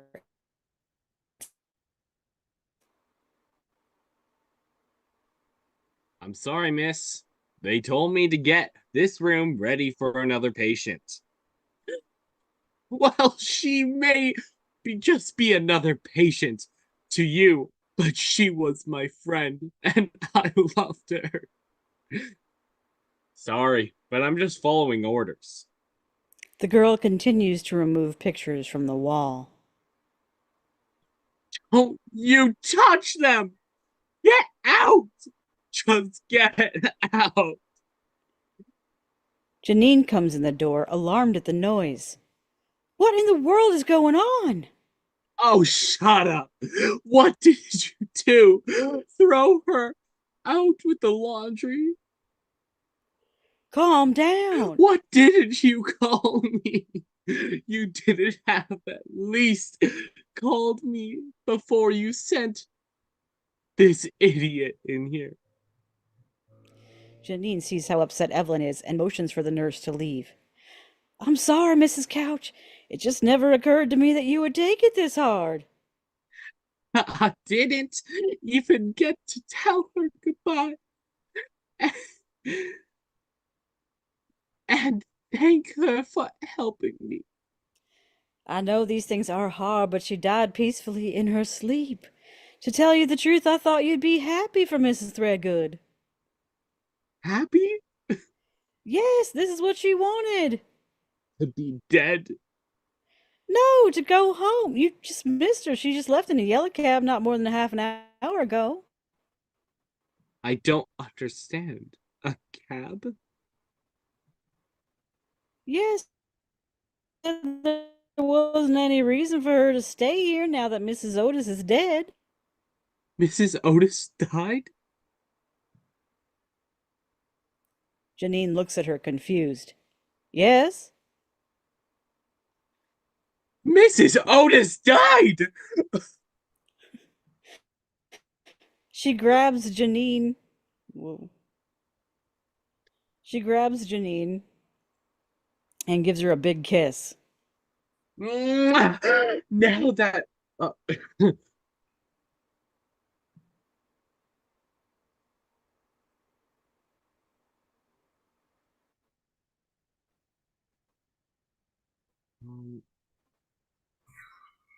Technical difficulties. Pardon me. now that I'm glad Mrs. Otis died, it's just that Suddenly, her joy changes to alarm as she realizes that Nitty is headed home. Oh. I'm not sure what's going on. He keeps jumping ahead of me here.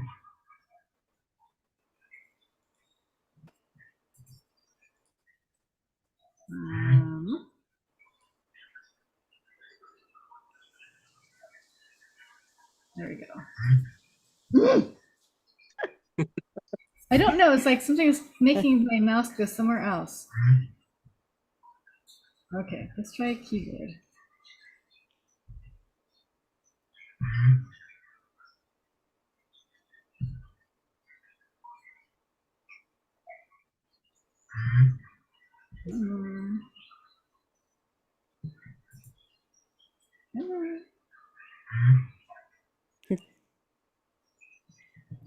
a little bit. Oh. Alright, try that. Suddenly, her joy changes to alarm as she realizes that Nitty is headed home. Oh my god! I have to stop her! Evelyn runs out of the room. The young nurse comes back in and looks at Janine. She's a nice woman, but I think she has some serious emotional problems. Exterior parking lot day. Evelyn runs out and jumps into her car and squeals out of the parking lot. She goes about a half a block and slams on the brakes. Interior car. Evelyn is desperately searching for a map in the glove compartment.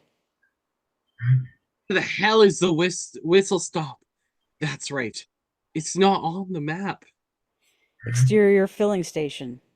There's nothing out there anymore, just a few houses. I know. Just tell me how to get there. Well, you go about half a mile, and then when you see the tracks, turn left and keep going straight. Exterior whistle stop day. Evelyn arrives at whistle stop, which is virtually a ghost town. Spots Ninny in front of an empty lot. She approaches Ninny, who is crying and holding a small shoebox with remaining roses in her garden. Evelyn puts her arm around Ninny and hugs her. Oh, hi, Evelyn.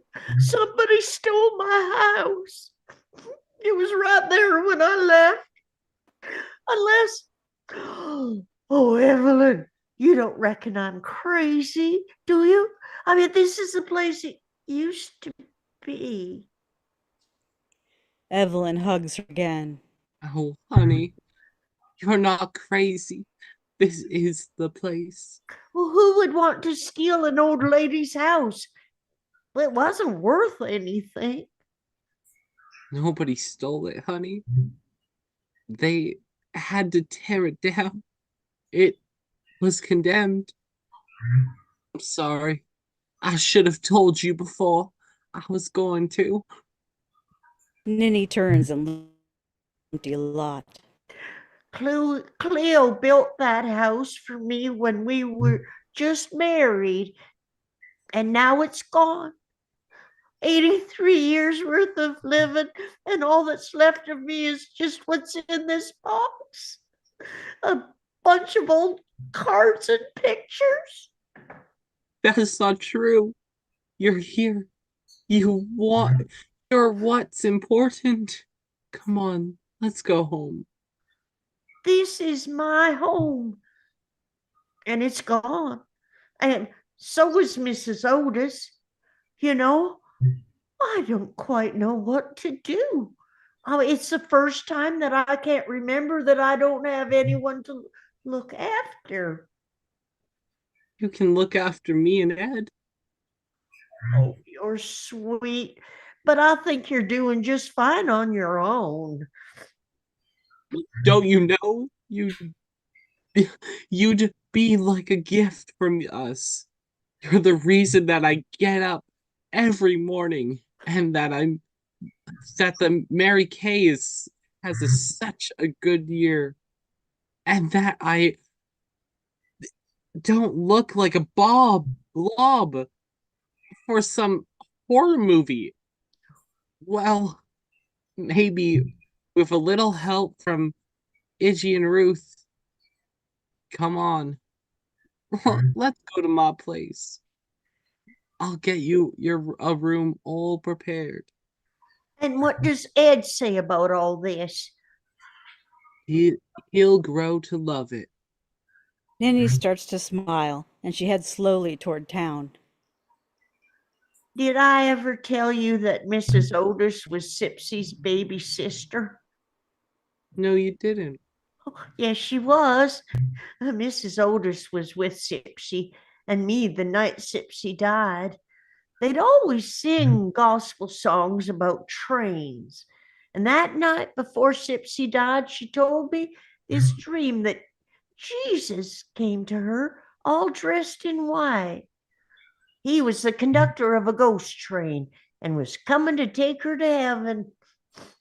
Exterior Whistle Stop Cafe, 1932 night. A black pickup truck slowly drives up behind the cafe, turns off lights. Nothing but the sound of the leaves as he gets closer.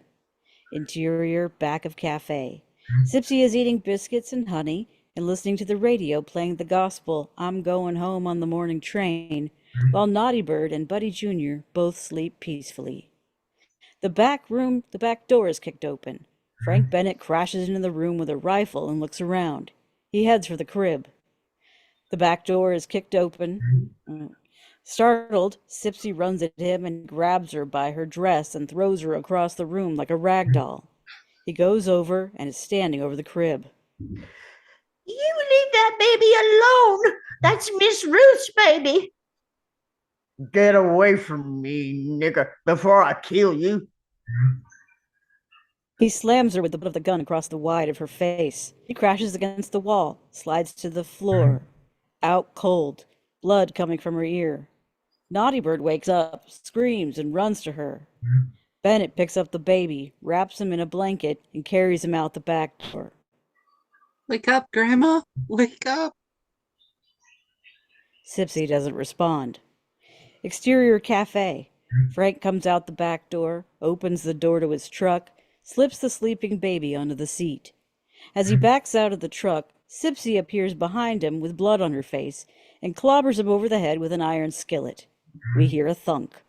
He falls heavy and silent as a tree. Sipsy steps over the body and gathers the baby out of the truck into her arms. Ain't nobody gonna get this baby. No, sir.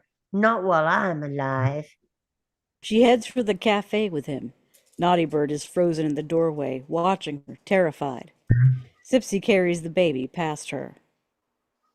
Go fetch Miss George, honey. I done killed me a white man. Interior school auditorium, whistle stop night. Stage banner, 1932 Christmas Follies. The whole town is jammed in. Iggy and Grady are on. Grady is in a Iggy in tails and top hat. Essie Rue is on the piano. One thing a woman expects when she marries is sympathy. Well, haven't you got it since you married me? Yes, I sure have. From the whole town. Laughter. Iggy comes off stage. Big George shows up and whispers to her. Exterior garden shed. Iggy walks out shaken and looks at Big George. Sipsy joins them. It was self-defense. He'd have taken Buddy over my dead body, but I can't see a jury of white people caring what I did. Lord, looks like I'll be visiting you sooner than I expected. Wait a minute. I'm not going to sit on my butt and watch justice be butchered again. No. I guess it is hog boiling time. No, ma'am, it's too cold. I think you're wrong, George. Exterior back of cafe day. Big George is splitting some ribs and then dropping them in the barbecue pot out behind the cafe. Grady and Curtis Smoot are standing there talking to him. Naughty Bird stands behind her father, her eyes as wide as saucers. When is this barbecue gonna be ready? In a few minutes, yes, sir. It's gonna be ready in a few minutes. Is she really barbecue Frank Bennett? Or are you pulling my leg? The secret's in the sauce, or so I'm told. And now you know why Iggy had to go to trial. She knew the law would never have believed Sipsy. No, Sipsy, Big George, or anybody else of color would have been hanging from the nearest tree. To this day, I'm still not sure whether Ruth ever believed that Iggy didn't kill Frank Bennett. The truth's a funny thing sometimes. A beat of reflection and silence. Ninny, you've gotten to come to my house and live with me. You got to. Evelyn, would Ed's aunt be coming home with you too? No. She told Ed she didn't want to leave Mr. Dunaway. Thank God. Good. Don't like her either? Oh, it's not that. It's just that I always wanted to be an only child. Come on. Let's walk back to my car. Oh, Evelyn, you've given me back my hope, reminded me what's most important in life. You know what I think that is? What? Friends, best friends. Look. The two men walk away as Naughty Bird looks at her daddy, so scared she has forgotten how to blink. Iggy watches from the window. Interior cafe kitchen later. Sipsy is placing 2 plates of barbecue on a tray. Sipsy! I'm coming. Now hold on. A knock at the screen door. Sipsy, harried, goes over and opens the door. Osie is standing there. What do you want? We want some barbecue. Not today, you don't. Interior cafe day. Sipsy passes by Detective Curtis Smoot, who is polishing off a plate of barbecue. I believe this is about the best barbecue I've ever ate. Yes, sir. The secret's in the sauce.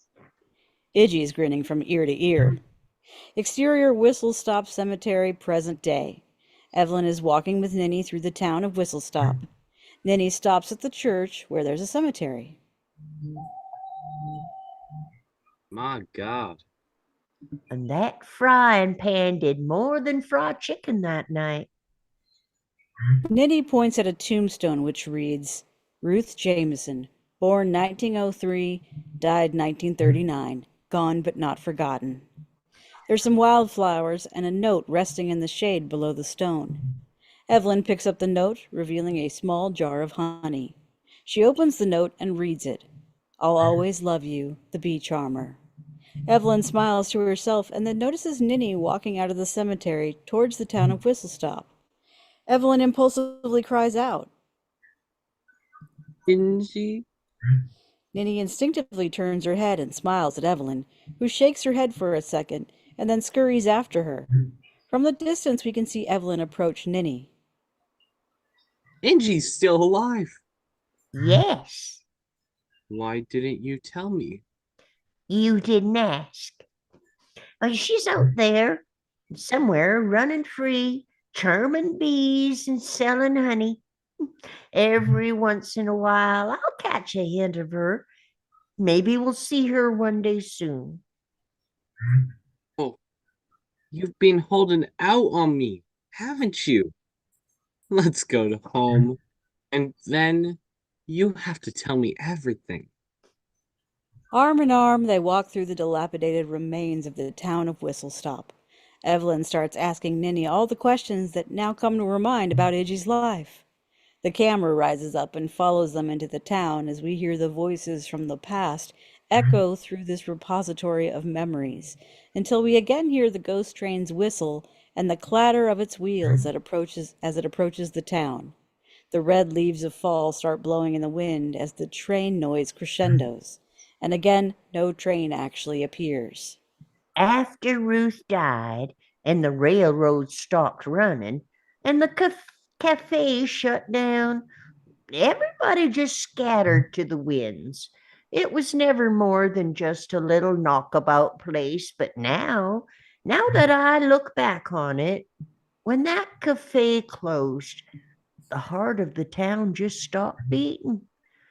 It is funny how a little place like this brought so many people together. The camera cranes down past Ninny and Evelyn as they walk through the town. The camera continues over the vines of the kudzu until it comes to rest on a faded sign that says, "Fried green tomatoes served at the Whistlestop Cafe." The end. Woo, we made it through. Oh my goodness. Oh, good. Yeah. This was so pretty close to the movie. They made a few changes. but- Yeah. And Yeah. I've watched all the deleted scenes, and there are some scenes in here that they did film, but they deleted. Right. Yeah. Yeah. That was like Goonies. There were scenes in that script were going, gorillas?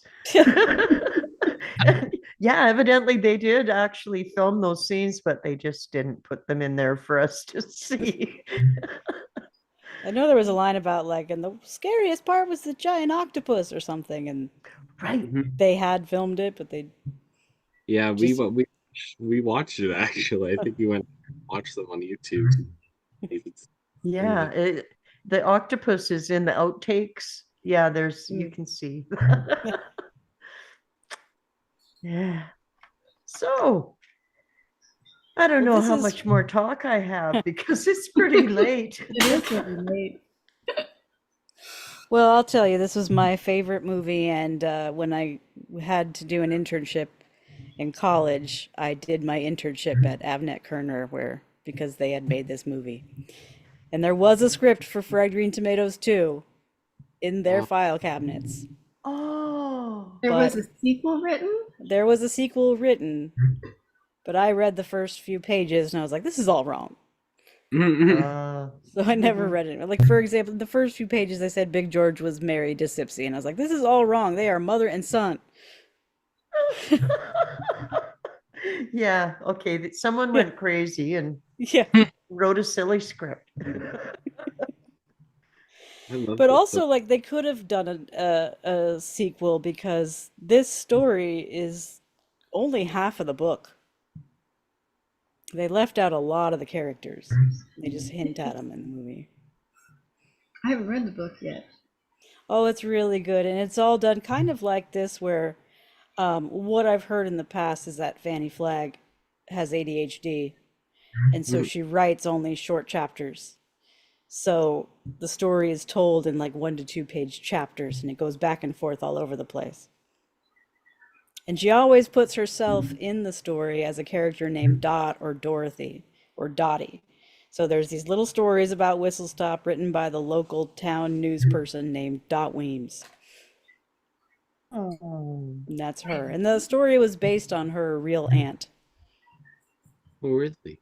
That's cool. Yeah. yeah, I yeah. it a lot of that one one like short story we have to listen to Canada like all the time. It's one where the woman like hits her husband with the ham and then feeds the murder weapon to the police.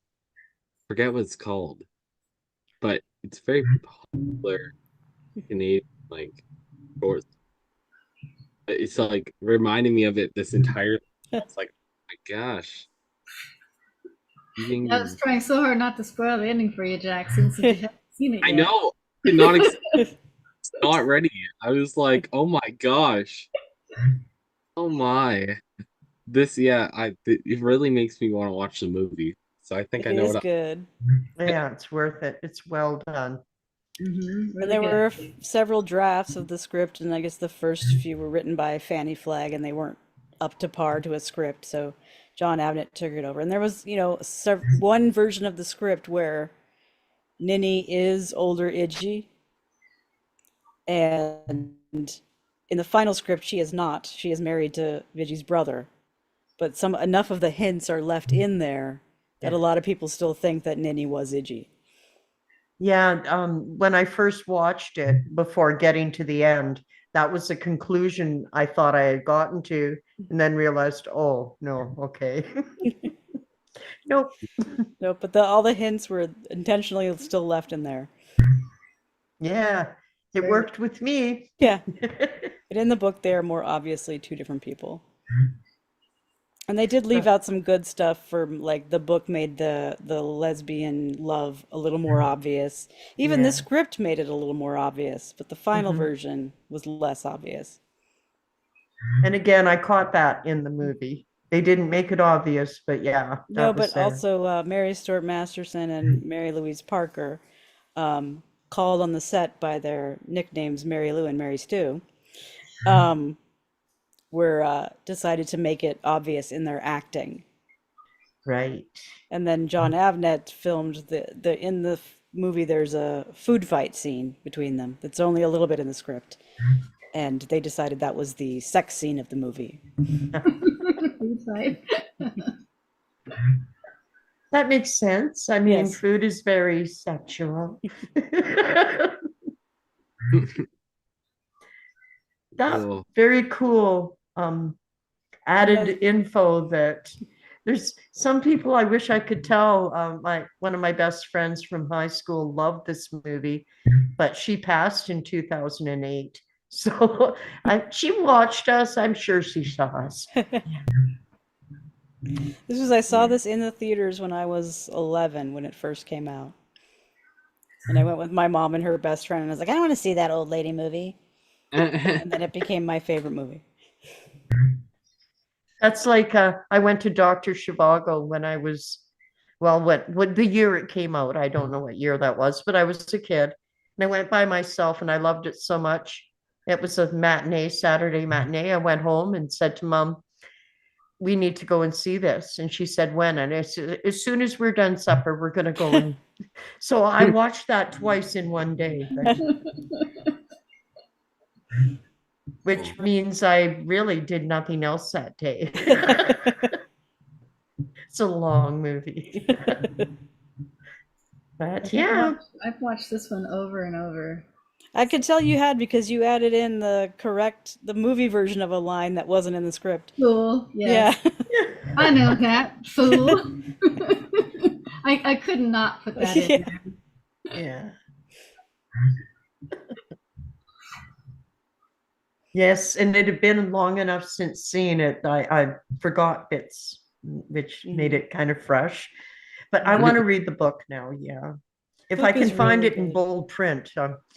Yeah. Actually, in the last couple of years, she came out with a sequel She did. Yeah, I have been meaning to read it, but I haven't yet. But it's about Stump, older. Oh. I love playing Stump. But it goes back. I think it goes back into the youth and the young Iggy and stuff. But I haven't read it yet. You could check it out. I love how Evelyn gets so empowered by the end. Yeah, So confident. That she's was my like favorite character. she was just so happy at the end and so confident and knew stood up to her husband. How can you accidentally hit a car 6 times? Or is it 16? 3 times. I keep switching up that dude's voice. You made a great housewife, Jackson. I really tried. That was Feel- fun. Yeah, It it was like- was. It was fun. I enjoyed it. I like when I get to be really emotionally dramatic. Like when they're singing or when they're crying or when they're like when anybody's like that's like my favorite things to act out is like anger or emotions or like highly expressed emotions. Yeah. They're I just looked it up. The name of the sequel is called The Wonder Boy of Whistle Stop. The Wonder Boy of Whistle Stop. Cool. So you can get a copy of that. So, well, I know we're all tired and it's late. Thanks So, for doing my favorite movie with me, guys. well, thank you for joining us. We've missed you, Aaron. Yes. Missed you too. And nice to meet you, Jackson. Yeah, this was a good night, even though we lost part of our cast, a third of it. But these things happen. Yeah, for a long, long script. is I'm not sure what's next. I know, Mrs. Doubtfire. Oh, is that one next? Okay. It's gonna be so much fun. That's why I'm already practicing, Puppet. Okay, it's too late. I can't do it right now. Well, especially after just, a whole movie of Southern accents. Yeah. Yeah. Alabama. So, all right, Mrs. Doubtfire, I'll get the we call it event page up. So, get that written up. I've actually shuffled my life. We're going camping a week earlier than we were going to, so that there's no rushing back home to do Mrs. Doubtfire and then back out to camp again like I'm doing tomorrow. I'm not complaining. What commitment? Mhm. Well, there's only certain ones I do it for, really. Well, I hope it didn't rain for you. It was raining all week this last week when I was out camping. So, and, Sorry about I was in a tent at least. My poor son was not. He was doing this zombie apocalypse camp, and they were staying out in the woods under trees. my He was god. soaking wet. I would not be a happy camper. No, I felt so sorry for those kids. But I think they had fun, at least part of the time. So their mission was to like infiltrate the main camp and acquire items like a stove and a pot so they can make hot water without being seen, of course. So Sounds fun. yeah, it was the concept was really good. The implementation might need a bit more work. I could do it. You remember the old TV show Soap? I'm like that guy. Now I'm invisible.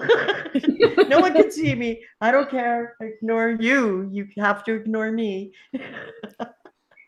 Poor guy. He really believed he was invisible when he did that. Okay, see how tired I am. I'm Yeah. babbling. I am going to say goodnight. All right. Well, good night to all of you as well. Good night, and thank you so much for a wonderful read. Thank you. Bye-bye. Bye. Bye. Have fun storming the castle. Yes.